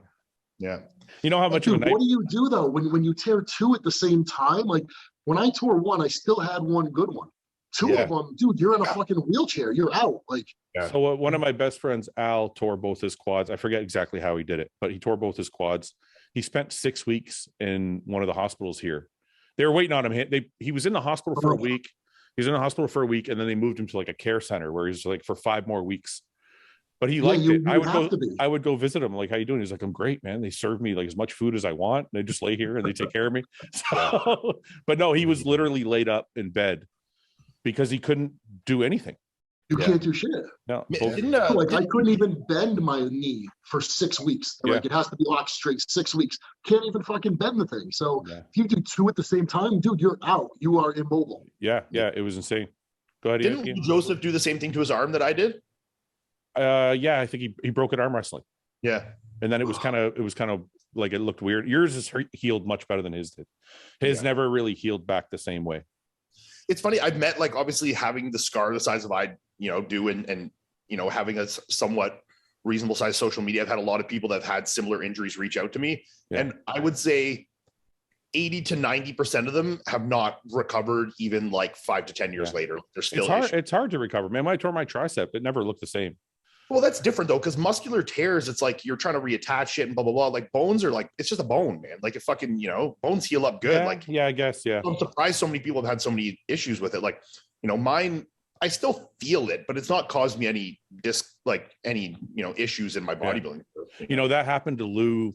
I remember the day it happened. We were at a party, I think, and we were all having some drinks, and somebody's like, "Let's arm wrestle," because Lou's arms are still like, even at like 20 years old, they were 23 inches around. Yeah. So I watched it happen, and it just like clicked. Yep. It just all I saw was his arm like just do this, and the bone cracked right in the middle. Mine was much more violent than that. Oh, I was like, and then he was like, he just held his arm like this, and we're like, what the fuck? And ever since people ask you guys all the time, probably because you're big, like, hey, you want to arm wrestle? I never fucking arm wrestled after that. I was like, never. I'm not going to do it. I haven't arm wrestled once since 2012 since I did it. Yeah. It's just too. Yeah, mine like legitimately flopped all the way out to the side. Like my knuckles here touched the table that way. Oh my god. Yeah, man. It went all the way out because it went from 0 to 100 because I was arm wrestling Devin Laird, who's like the best arm wrestler on the planet. Why would you do that? Well, for one, I didn't really know who he was, and two, I just kind of got coaxed into it. Like I knew I had no delusions of grandeur, thinking that I was going to beat because you were the bigger guy. So your buddies are like, "Come on, man." Yeah, like I know that muscularity has very little carryover into arm wrestling. It's very specific muscles and technique based and a lot of things like that. And I was just working in Expo when I was young. I was working for Popeyes supplements, not chicken chain for Americans, the supplement store in Canada. And I was just working a booth, and they had like a local arm wrestling thing there, and blah blah blah blah blah. And he was there doing some charity event, and I just got coaxed up. How bad did everybody freak out at the Expo when they saw your arm get ripped like off? A calm, like, oh shit, where everyone's kind of like, It was really loud though, man. Like I've had people come up to me 8-10 years later and be like, man, I was across the fucking Expo Center and I heard your arm break, It was like dry, hard timber in the woods breaking loud, Like so I wonder if he follows you. It's like, wow, I broke that famous bodybuilder's arm back in the day. No, I mean, Devin still, we've talked recently. Because he's in the industry kind of, right? Like he does videos with like Larry Wheels and like, he's kind of in this world now. So, we've kept in touch. And Devin? Yeah, I don't know. He's trained with Larry not long ago. He's probably brought arm wrestling to the forefront more than anybody in history, for sure. How do you spell his name? Devin, Devon. Laird? No, Larr. Larat. Larr. Rat. Yeah. Devin Larat. Check mark? I don't think it's this guy. Oh, yeah, I think it is this guy. Mm-hmm. This guy? This is him. This guy broke your arm in half. This is one of the best arm wrestlers in history, man. Really? Crazy, eh? Huh. Interesting. So yours is arm wrestling. Evans is sliding on the ice. How'd you mess up your groin? Fucking bowling. Bowling? What? Did you slip? You slipped out? Nope, got talked into going bowling. I was whipping everyone's ass. I was doing so good. You know, you bowl, you got 1 foot forward, one goes back. Slide behind your leg, yeah. The one that was back, all of a sudden I felt this twinge and I was like, whoa. And dude, it was hard to walk after that. Whole inside of my inner thigh all turned black and blue. It was quick though. I mean, like 4 weeks later, I was like squatting again. But still to this day, I could feel like if I follow my inner thigh up toward my groin, there's a big gap where the muscle pulled away and you could just feel tendon. Yeah. Wow. So I've heard of other bowling injuries, but usually it's bicep tear. No, I've heard that. James, you don't have any tears, do you? Your body's made of fucking steel. Don't say that. Touch wood. Touch wood. Yeah, I'll knock on some wood too. Yeah, no, nothing right now. Don't get me wrong, I've had a couple of twinges and stuff over time, but never anything bad. Anything out of the gym, non-training related? No, not really. Maybe I used to only hurt myself when I used to skate when I was younger, and that was like falling over, grazing my face. You know, it wasn't any. I never pulled anything. I'm more likely to pull a hamstring having sex with Yannicka than anything else. You know what I mean? I've just broken a lot of bones. I mean, mine's only bones. I've had no muscular tears, but I've broken each wrist 2 or 3 times snowboarding, and then this arm, and a couple other ones. Yeah. Really? British, you know something though? British people are pretty tough. Yeah. Like, just like if you watch soccer, like watch the difference it's like between when like Italy and Spain when they play versus like when England and Germany play. Yeah. Like every 2 seconds, Italy and Spain are crying and they hurt this and that. And then like Italy play, England is playing or Germany's playing and like they just never complain. Yeah, it seems like it seems like a cultural thing. Oh, for sure. 1000%. It's like a don't fucking whine, don't give a shit. Just it's a way you're raised. Like you're a kid and you fucking get a soccer ball in the face and your nose is bleeding and your mom's like, "You're okay, get up," Yeah. Like, yeah, not if you have an Italian mother though. Yeah. It's the are you hurt or injured thing, Like, could Dorian Yates have come from anywhere but England? Absolutely not. Right? Maybe Germany. Yeah. That's a different kind of militancy. They're more militant. They're more organized militant, not like rough and rowdy, Yeah. I agree. The British are tough though. The British are very tough. Yeah. I think Germans are tough too, but it's a different kind of tough. I got the rough and rowdy thing for the England, yeah. When I think of Europe, I just think of brothel houses. Of what? Waffle houses? Brothels. Brothel houses.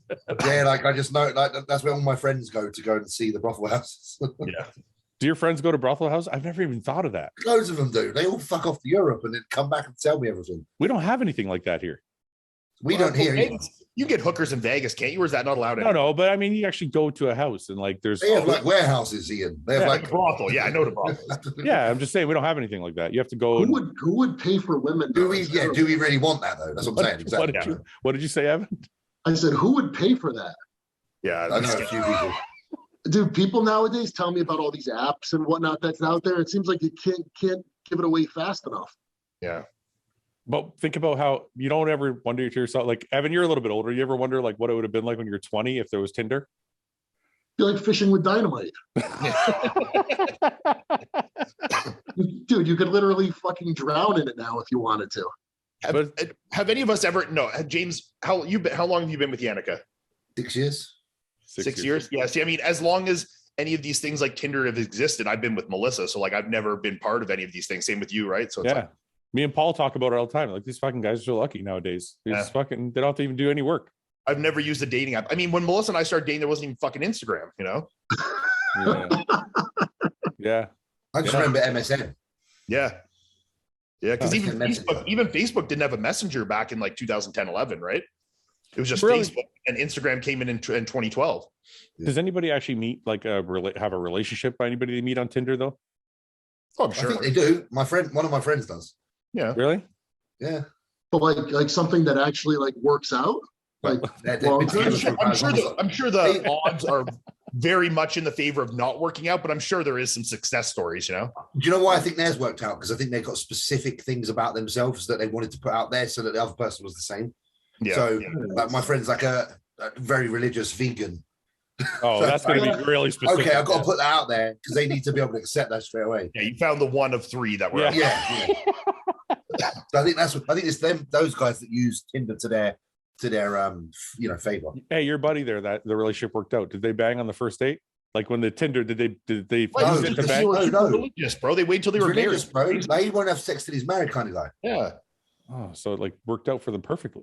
He was up on Christian Mingle, you know? Christian Mingle's different. That one I could see working out. Yeah. Tinder's made just for banging. One of my buddies, my best buddies, Dylan, that live with me. He's not really religious or anything, but just because of the kind of like girl he wants to like have a wife and kids with, he was on Christian Mingle looking for women for a long time. Like, these will be the best kind of women to like raise my kids, you know. So I'm gonna. That's actually a good. That's actually get yourself a good mother there. Yeah. That's actually a good It's point. very strategic. Yeah. But what if she meets him and he's not religious? Then what? Then she's gonna bail. Yeah. It's worth a shot. That's what we all do. We just pretend. Rich friend or loyal friend, and why? Loyal. What? Loyal. I mean, yeah. Why would you want rich friend or loyal friend? Loyal friend. 5 loyal friends, 1 rich friend that you go and see every night. Yeah, you gotta have 1 rich friend. Just so he can take you all out. Yeah. So you go into cinema room. Yeah. Not my friend. Evan? Rich is good, but if he's not loyal, it doesn't do you any good anyway. So yeah. Loyal every time. The female beauty pageants contestants get more attention than male models, just like vice versa in bodybuilding. Is that why Arnold Sports prefers bikini class is more than other classes? I don't know what that means. It draws more crowd. Like, I think they're trying to say, like, you know, like, I mean, the bikini Chris will draw a big audience, like, for like. Is there a big audience? Public. Is there a big audience for bikini? Bikini is the most popular female division. Yes. Yeah. Okay. And how about the new wellness division? That seems like it has potential to do well. It'll build up too, but I think it's still a slightly more away from homeostasis look than most girls want. It's a little bit less achievable than the bikini. Yeah, like the average girl looks at a bikini girl and they're like, "Oh my god, I want to look like that at the beach." And they see some of these wellness girls with fucking horse legs, and they're like, "Man, maybe that's not for me." You know? That being said, they do have horse legs. That being said, I think in 5 years, wellness is going to be bigger than bikini. Because I think there are more girls. It depends, though. In places like South America, 100% for sure. No, the reason I'm saying that is there are more girls that are bottom heavy that can fit into that category. I see it happen all the time. They're like a lot of girls are bottom heavy until they get in shape, right? Like it depends. I mean, a lot of girls, because of like estrogen, progesterone, you know, like levels and stuff, they're going to hold a lot more tissue and water and fat and stuff in their lower half, but then when they get in shape, it might not be that way. So I think a lot of these girls will be like, "Ooh, this is for me," and then they'll diet down, and be like, "Oh, this is not for me," you know, and they'll be like, "I'm doing bikini," you know. But I think there also is the element of, I think you're right socially that like the average girl watching the shows probably wants to be a bikini competitor, but I think girls that are in the gym, I think they like training, and I think the attraction to wellness is I get to actually train and build some muscle. Yeah, but in the bikini, and I think that whole bottom heavy aesthetic is very popular right now. Yeah, it's definitely a fad right now, and I think it is. Like I said before, I think it is more South American driven, like the Brazilians and stuff like that. I think are definitely leading the way in that division. You know, I think you can see a lot more popularity there, and I think it will get popular, but I don't think it'll surpass bikini. No. Do you think we'll ever go back to skinny? Because remember when skinny asses were popular? Ugh. I don't know. I don't think so. It has to be a certain skinny. I mean, look, maybe eventually. I think everything kind of comes full circle eventually. So probably, but I don't think in the next 10 years, no. But don't kid yourself either, though. I mean, currently, what you're seeing, like, you're being lied to a lot. Why? Like, because it's fake asses? Well, or the pants. You know, you see some girl and her pants are fucking pulled up, and you think her ass is this long. But then the pants come off and it's really this long. Like, you know what I mean? It's all like fucking tricks. Yeah. I saw a lot of girls in America. Is how it's presented. I just wonder, like, if you look at like the 80s, right? The thing was the girls all wanted to have the smallest ass possible. Like having a big ass was frowned upon. Yeah, girls want to be thin. Yeah, they want to be thin and skinny. Now, thin and skinny girls want to be fat, or at least want to have a fat ass. And it's like, are we going to go back to girls wanting a skinny ass? Because I don't see it.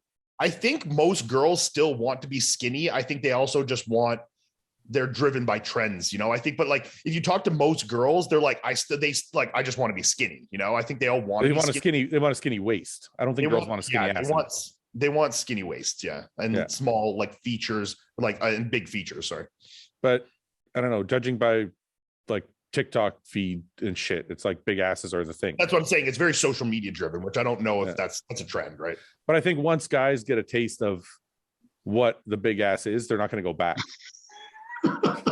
Not literally. No pun intended. No pun intended. Literally, once they get a taste. No, but seriously, think about it. Because I think literally and metaphorically. No, because back in the day, it was like people would be like, they wanted a skinny girl, and now people are like, no, I kind of want a little bit of meat on my bones. Like Iain, you're admittedly like a chubby chaser. Yeah, so like I don't think people are going to go back to skinny, because now the preference is, once you've had a little bit of meat, you're not going to go back to skinny. Yeah, but you know something though? I mean, look at the 80s. Look at so many of the trends, right? Yeah. From the 80s, just clothing trends. Yeah. And then you hit the 90s, the 2000s, you're like, those trends are fucking never coming back. Like, they're back. Yeah, like the tight jeans and like shit. They're like back. That. Yeah, they're back. Yeah. That's what I was saying before. Everything comes full circle. So it might not be in the next 10 years, but I think eventually that being super, super thin will be back in for sure. But it'll be back. Oh, yeah. It all does. James, what do you think? I don't mind as long as they have.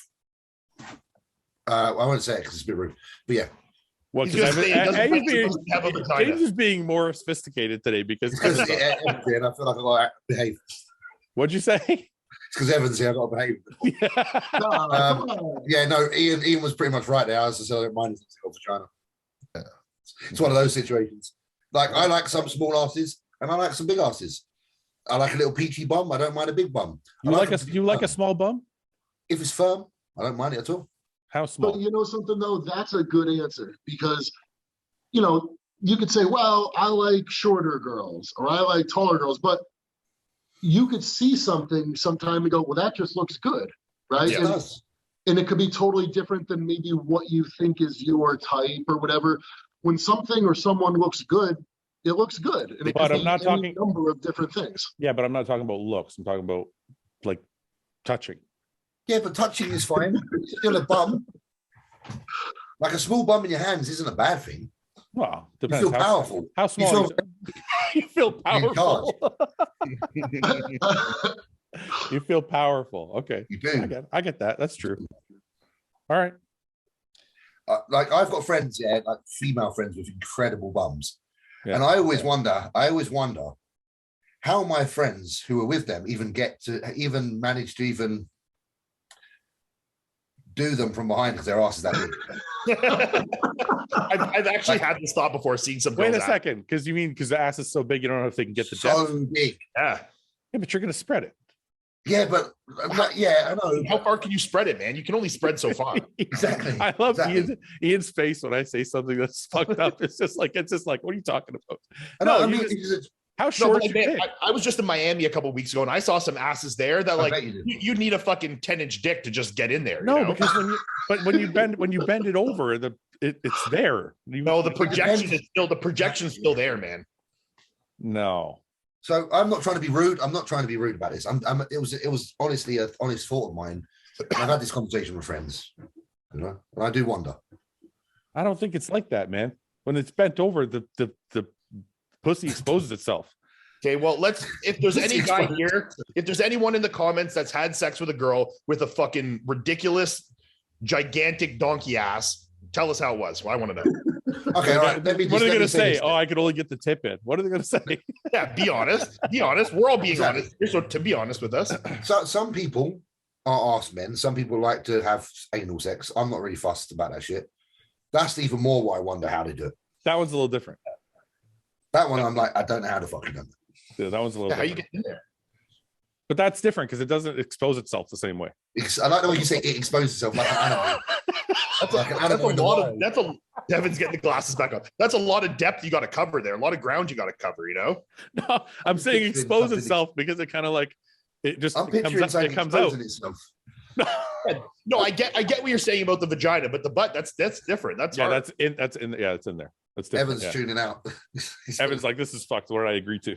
Sorry. Have I ever told you guys about this painting? So sorry. All right. Let's go to the next question. It's the Boston good behavior Marathon. today. Would you rather have a 3-second delay in your vision or your hearing? Wow, that's a good question. Good hearing. Your hearing, it would have to be your hearing because you couldn't really drive if it was your vision, you know. I just heard the question. Yeah. It would have to be hearing, yeah. Have to be, yeah. I'm going hearing too, yeah. Evan?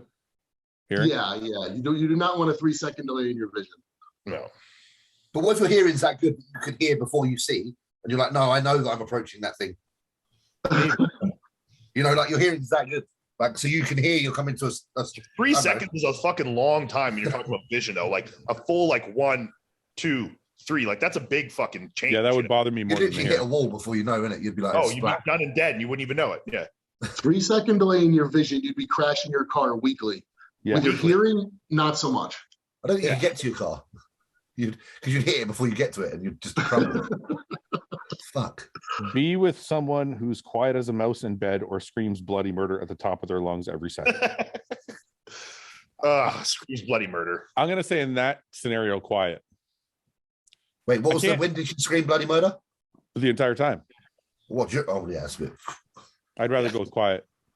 I'm taking the scream bloody murder. Makes me I can't if it, they start faking and screaming and that's okay. It's like I gotta help my ego a little bit sometimes. You're gonna be like, that's all because of me.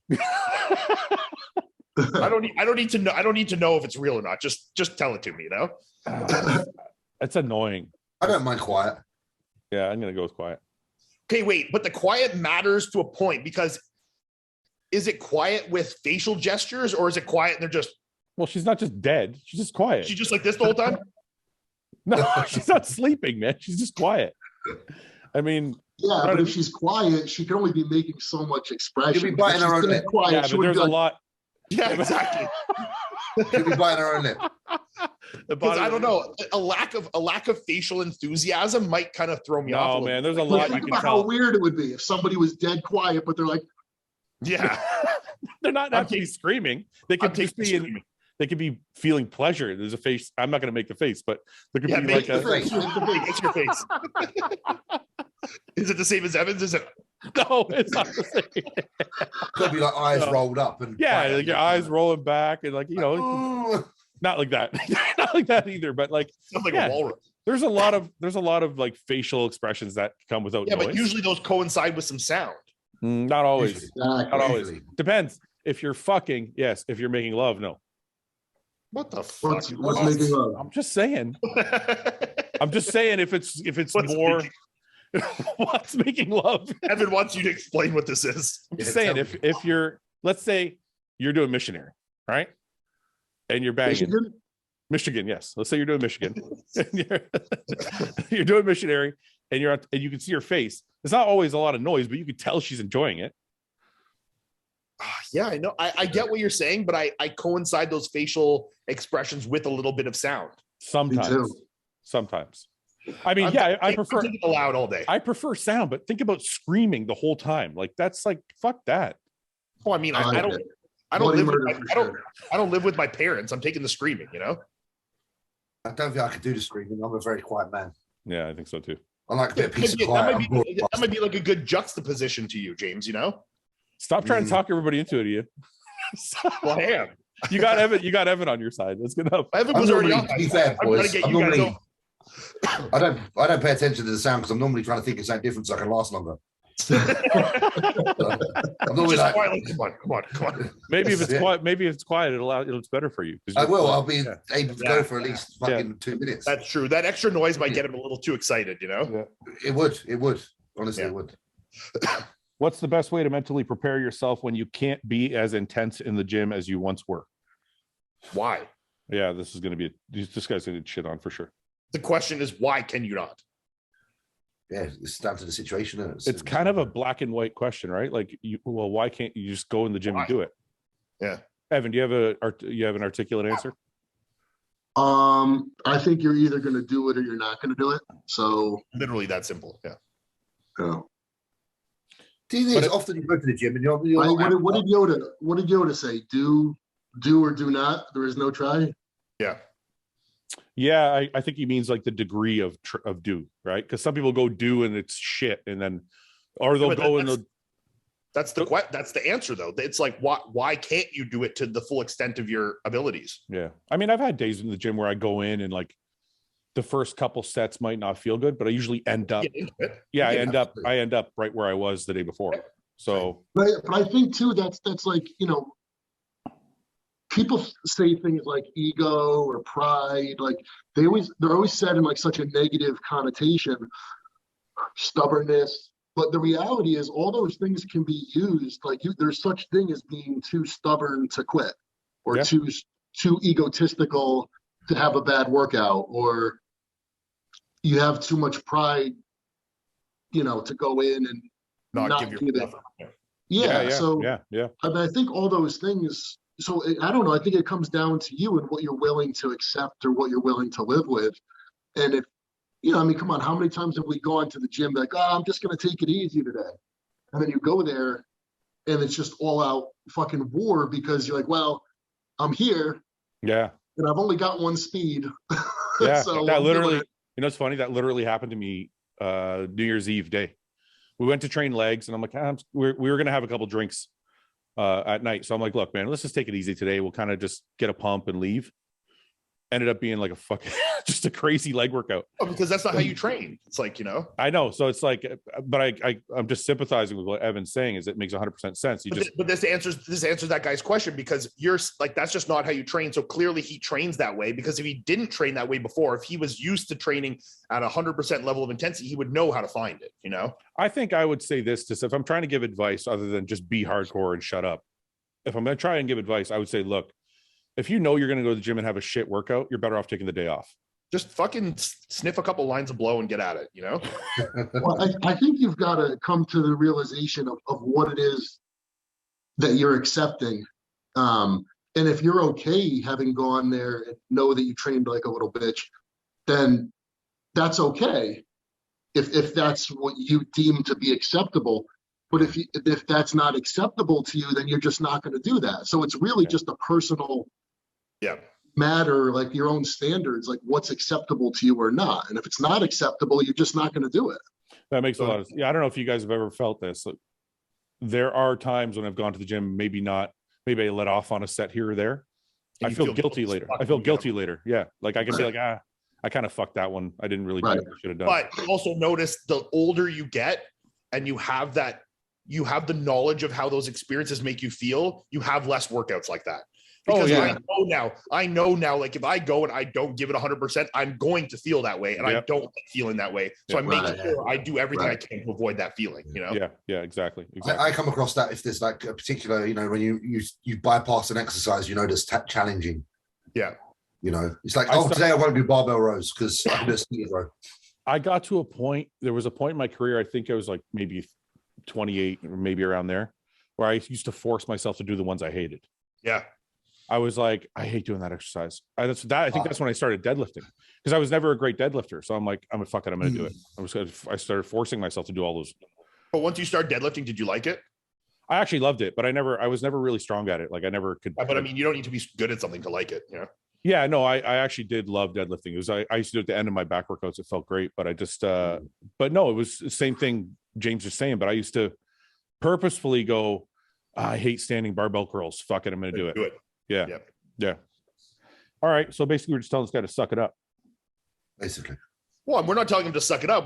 It's just like Evan said, it's like you have to decide how much it means to you, you know, like, do you feel okay with this or do you not? Because we know we wouldn't feel okay with it. So we just don't do it. And if you feel okay with it, you will do it. And if you don't, you won't, you know? What's the greatest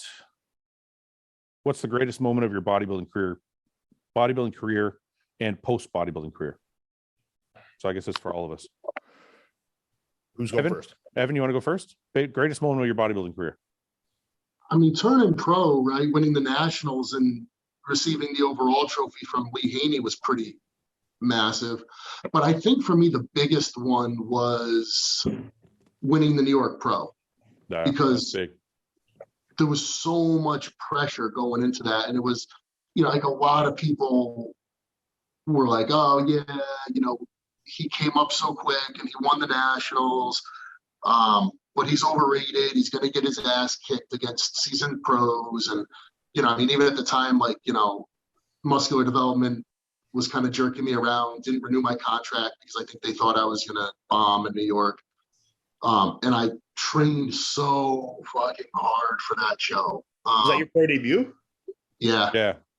Yeah. And I was training with Oscar at the time and driving 2 hours a day down to Brooklyn and 3 hours back and just getting brutalized. And I never felt so bad before physically. And, you know, competing against like Dennis James and Marcus Rule. And at the time, you know, Silvio Samuel was still really good. And Hidetada was really good. And I think there was probably more guys in that lineup too that I'm not thinking of, but I remember winning it and just feeling like, oh my God, like the weight of the world was off my shoulders. It just was I've never felt such relief, I don't think, in my life. What about, is there a post bodybuilding career, or we don't want to say that yet? Why don't we just say outside your bodybuilding career? Yeah, probably the birth of my first daughter. You know, I mean, not that the birth of my second daughter was any less monumental, but the first one, it's really dramatic. Yeah. Just, you know, knowing that you're going to be responsible for, you know, another human life, and, you know, the pressure of, you know, making sure you're going to be a good father and a good provider and all those things. So it's just a lot of, yeah, that was pretty big. Yeah, you look good this show. I love that look. I remember like watching that. So having a daughter is your first. Yeah, I mean, I could see, right? What else would it be? What does the second one feel like? Is it like, I've done this before, or was it like, you know what I mean? Like, is it, it's all right, I've done one already. Well, you know so much more of what to expect. Yeah. But still, like, you know, one of the most eerie feelings was, you know, you have the first one and you feel so strongly for that child, right? You feel so much love, and you say, how could I ever feel this same way for another child? Yeah. And you really don't believe that you can. Yeah. And even at first, you know, she was born and I didn't immediately feel the same way, but then very soon after, you're like, oh my God, like you really can. Like I feel the same amount of love and care for both of them. Like you just don't see how, you just don't know how, you can't fathom the fact that you could feel that way and then feel that way twice. Yeah. But then you do. So it's it's a weird. I got a question for you. With your second child, did you find you let a lot more shit slide that you were like super scared about with your first kid? Yeah, for sure.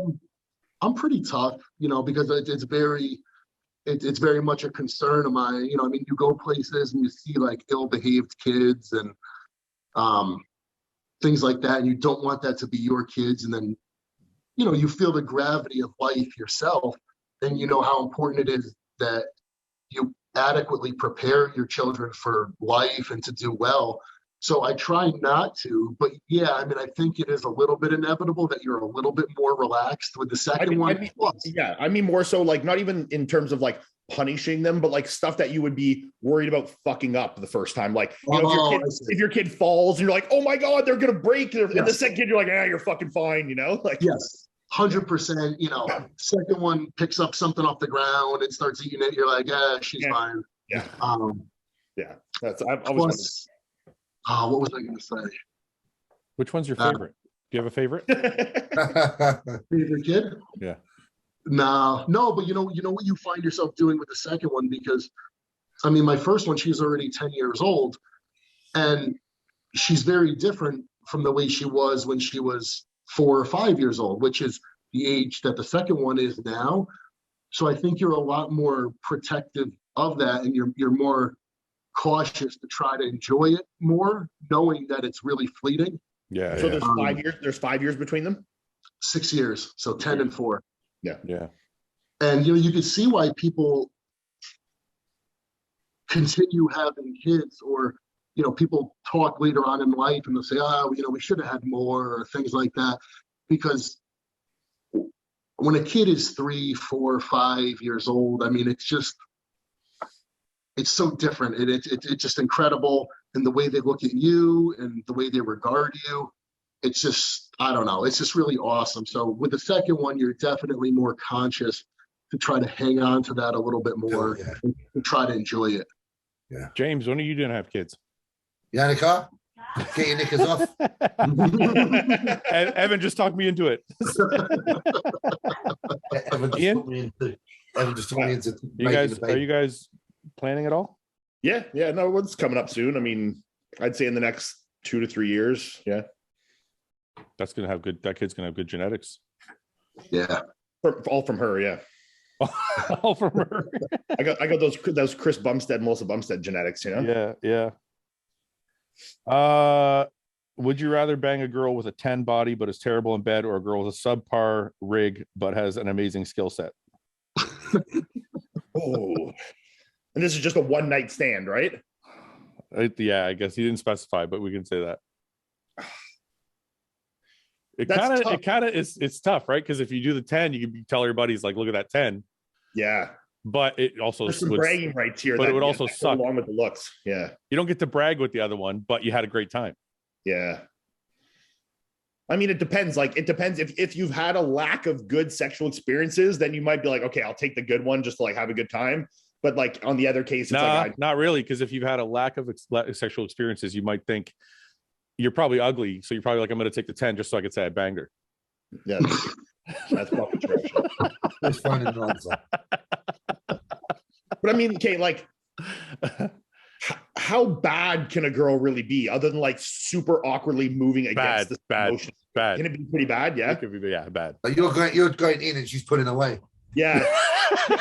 I've never had any that are like that bad that I could be like, oh my God, that's so bad that I would sacrifice the looks for it, James, what do you think?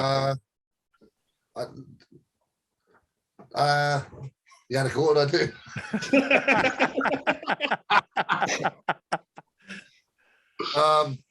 I'm going to say a 10, so I don't need. I've got a 10, so I'll just go for the good. James has to be careful as to how he answers. The wife is around. Yeah, I'll go for the good sex with the butters one, the ugly one. Okay. Yeah. Evan, and then I might learn something new from that. I can take back from us. That's true. Mean, an ugly face is pretty hard to get past. It is. Yeah. Not really. Bad face is pretty much unforgivable, I think, for me. Really? Yeah. I could make it a good time if the girl was hot enough, I would tend to agree, I think, more with that. How ugly? Is it like a 5 or like a 3? 1. It's got to be less than 5. It's got to be under 50%. Okay, so it's a 3. Let's say it's a 3. Let's say a 4. A 4. Okay, a 4. 4 is bad. A 10 is good though. Like there's a lot of positions that you don't have to really see the face. Yeah, but how do you get any kind of attraction to somebody if the face is that ugly? Well, if they're really, really good at what they're doing, then you don't really have a choice. You're like, wow, that feels really good. Yeah, but if you're banging her from behind, like, what can she be doing that's like that good that it's like upselling? It's not just banging from behind. Maybe she's doing reverse cowboy. Maybe she's giving you like a really sloppy blowjob. Maybe like but I don't want to see that ugly mug on my dick. You're not really seeing her face though. It's just the top of her head. I think I'm still taking the bad 10. No, think about how bad the blowjob's going to be. It's going to be like teeth. Let's be honest, though. Come on, let's be honest. What? When it comes to things that are sexual, how much is it though is purely physical? I mean, a lot of it is mental. Yeah. So, I mean, when you're staring down some swamp donkey face, I mean, swamp donkey. How do you get yourself into anything? Mentally, I disagree with you. I think the skill set is a fucking huge part. I think a girl could be not as good looking, but have an amazing skill set. And you're like, well, fuck, this is good. I don't know. I don't know. I guess everybody's different. Yeah, no, I'm taking the looks over that. Like, because a pretty face is pretty crucial. Yeah, I would agree with that. You've got Fouad proper thinking about it now. I also had sex with enough ugly girls in my youth that I'm moved past that, you know? See, I'm thinking the opposite. Well, you had sex with too many hot girls that were bad in bed? Or you? No, not too many. Or you, Fouad? Listen, I'm married here. Let's take it easy. So am I. I'm not gonna say anymore. Let's just stop there. Plead the fifth on that one. Okay. Let's do a couple more. Actually, I'm interested to hear Evan's opinion on this. Live 15 more years of an amazing life or 30 more years of a good but not great life. I think I know what he's going to say, but it's different for him. Go ahead. He's got kids. Yeah. That's what I mean, I think I would. Well, it depends. I mean, if it's still a good life. Yeah, that's what it says. How it's being defined. Yeah. Like if it was an extra 15 years, but like I didn't have a relationship with my kids or something like that. Yeah. Then obviously I would not opt for that. But if maybe I mean, look, I look at the fact that my father, right, he's a grandfather 2 times over because I have 2 kids, right? And like I can see how much he enjoys that. Yeah. And I think about that someday, like, you know what, that would be cool to be a grandfather. Evan, let me ask you a question. I don't know if you can even imagine this, but if you didn't have kids, do you think your perspective on life would have changed from 30 to 40 anyway? It's tough to say. I mean, yeah, it's safe to say that it would have changed anyway. I don't know to what degree, would it have changed to the same degree which it changed? Probably not. Yeah. Having kids definitely, at least in my case, definitely changed me, definitely affected me. And I think in many ways for the better. I guess maybe competitively, maybe not for the better. Yeah. But maybe in terms of the total sum trajectory of my life, I hope it will be for the better. But, I'd love to be a grandparent someday. I'd love to be a great grandparent, right? I mean, how freaking cool is that? Yeah. So, yeah, I'm like, longevity. I mean, when people say, "Oh, well, I'm here for a good time, not a long time," or I'd rather live 30 years as a lion, or some stupid cliche bullshit. You probably don't know what the hell they're talking about, or they don't have things in their life that they would think about sticking around for. Can I? So yeah, I'd like to be here for a long time. I'll make I'll take an example from that. That was me when I was 30. Sure. If you asked me when I was 30, what do you want? 15 years of an awesome life or 30 years? I would have been like, I'll take the 15 years. Like, it's just a very, and I'm not saying anything about James or Ian. It was just me personally. When I was 30, I had a very short-sighted view of even if you asked me 35, maybe, I had a very short-sighted view of what my life was. No, I think that's normal though. And then when I kind of turned 40, or even in the last couple of years, especially, I'm like, wait a minute, I think I want to be around for a while. Like, let's extend this shit as long as I can. That's right? Pretty common though. Like the older you get, like you have more, concept of morality. Like or is that the right word? Not morality. No, not morality. Mortality. Mortality.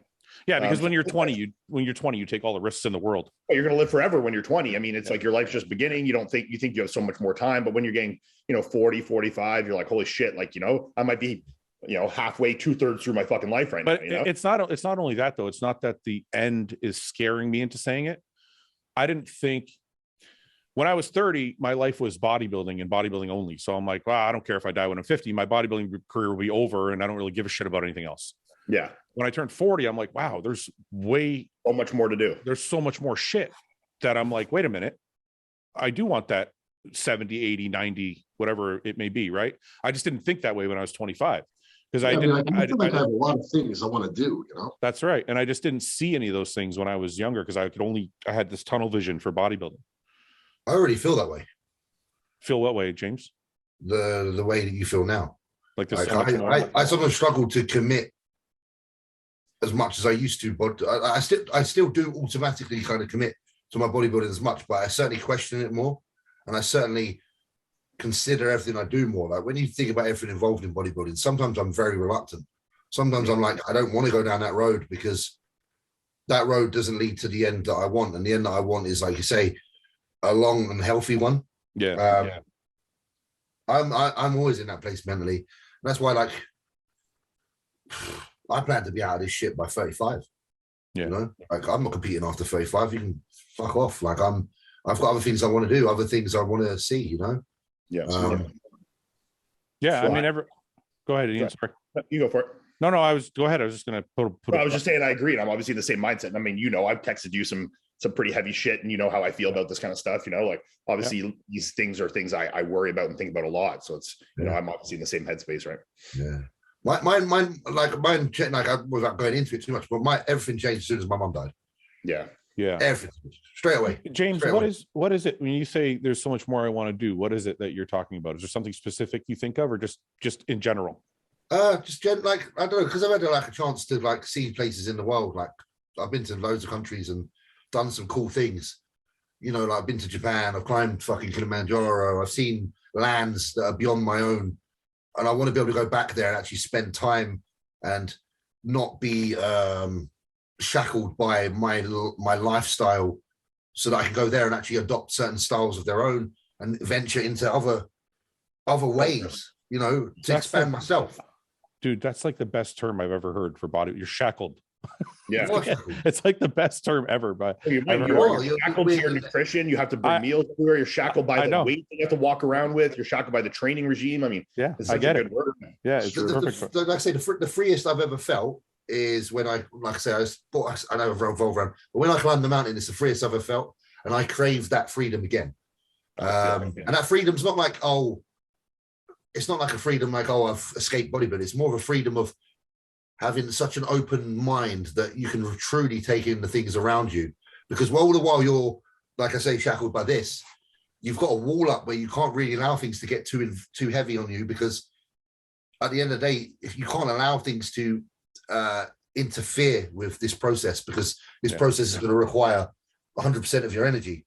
And it's sad living a life where you have to deflect certain positive things that could actually improve you as a person tenfold, just because you're in pursuit of one thing. So, you know, I do think we've come too far, all of us, to not have got as far as we should try. You know, like me and Ian are, you know, at a point where it makes sense to still push, get where you get to, but also consider that you are much more than just this. It's funny you said that after. So even though I haven't competed since 2017, when I officially retired like a month ago, it was like all of a sudden I could breathe. It's such a weird thing. It's like, I've said it before, it's like you have this reminder in the back of your head at all times, like it's time to eat, it's time to train, it's time to take a nap, it's time to... Very, very hard to let go of that. It's always there. And when I said finally I'm retired, it's like the thing just went away. And I'm like, and I could actually see, it's almost like I could see things in front of me, like, oh, I can go get my gun license, I can go vacation, I can go take combat training, I can do all these things. Go do these things. I don't have to worry about packing all my meals and fucking, I can eat all this shit. Like, I can eat one meal a day if I want. Like, it doesn't. You're not shackled, bro. I'm not shackled anymore, man. I'm free. Let's not forget how great that is for someone who's aspiring to like do business. Because you need time and you need certain freedoms in order to invest yourself into some things like business ventures. And it's really hard to do that when you're a full-time bodybuilder. You might want to, and you might have the capital, and you might have the presence, but you don't really have the time. And that's where it's difficult, because I've had some opportunities arise that I've not been able to take over the years, because I know that if I took those opportunities, it would be detrimental to this one particular avenue. I don't regret any of those. Evan, have you ever had stuff that came up that you had to skip because you were so focused on your bodybuilding? And when you look back at it now, do you have any regret about it? Or are you like, man, I wish I would have done that? No, nothing in particular. Just kind of, it's you're always in this constant state of, you know, James really kind of described the whole thing so eloquently, but you're in this constant state of always, you know, you're thinking, when is my next meal? When do I have to do this next? When do I have to do that next? And it's so consuming that it does largely prevent you from ever being fully immersed in a lot of experiences that I think a lot of other people get to enjoy more fully. So it's just, you're there, and yeah, you might be enjoying something, but certainly not probably to the full extent. I mean, like perfect examples. Like, how many of us in our bodybuilding careers have gone on like an all-inclusive Caribbean vacation, and your whole day is just about when you can eat, it's like you might go to the beach for a bit, or you might go do like a little day trip, but even when you're doing those, you're still worrying about getting your 5, 6, 7 meals in a day, whatever, it's still, you're trying to enjoy the process, but there's always that looming thought that's controlling you, I think it's what Evan's saying is you're never present. Never present. You can't fully immerse, like you said. You're almost there. It's almost like you're touching reality, but there's a fine like a film. Yeah, like a film preventing you from truly entering that reality. Yeah, it holds you back. Don't get me wrong, it's great, and I think in order for any of us to have the successes we've even had in bodybuilding, because we've all done extremely well, let's not forget that. It was great that we did that, but then we also are in a position to truly be able to talk on this subject, and you can tell that what we're saying isn't bullshit because we've all been there. I just want to add. I just want to add one point to it. I want to make sure people don't take this in a negative light, because there's also a very positive reward to being able to ignore cravings or urges or temptations just because you're so focused. So when you finally accomplish a goal, you're able to say to yourself, yeah, I went on that vacation, but I was still focused on this thing and I accomplished it, or whatever it is. Like being so immersed in bodybuilding may sound like it takes away from a lot of our lives, and it probably does, but it's what we chose. And I think when you can do it, you end up being stronger afterward. Yeah. And it's also become a platform for all of us to take into our next step, because we've used our bodybuilding in some way or another has allowed us to have some, clout behind us, whether it be from, those experiences themselves allow us to have a bit of fortitude to go into business and be brave, or just we've actually opened doors during this time and met some good people and managed to open those avenues. Yeah. So there's plenty of, all of us have created really positive relationships and stuff in this. And I think it puts you in a position too to really appreciate those experiences that much more when you do move on and you are able to fully immerse yourself in them. And I think it's something that a lot of people will take for granted, just something as simple as, being around friends or family, let alone going on a vacation, but just something so simple and not having to think about what time you have to get in bed because you have to be up to train, or what you have to eat next. And that's something that a lot of people will never understand, and they will entirely take that for granted. So, it wasn't without reward at the time in which you were doing it, but I think also too, it won't be without reward also moving forward when you appreciate it all that much more. Well, saying that, just this month alone, my wife is like, "You're telling me I love you a lot." I've told my wife I love her a lot for like no fucking reason. We'll be laying there, and I think it's like all of a sudden I appreciate just sitting around. Yeah. Just sitting around with her, watching TV, whatever. I'm like, just actually being immersed in her company. Actually being with her. I can actually see her. It's really fucking strange. I like, other than you guys or people like that have given themselves to a thing their entire life. I don't think many people would understand that, but okay, let's do one last question and then we'll go. You got one time for one more, Evan? Oh yeah. All right. Iain? Yeah, go for it. I need the guy's opinion. This is from a female IFBB pro. I need the guy's opinion. If a guy asks a girl at the gym if she is going to be there tomorrow, does that mean he wants more than just a friendship?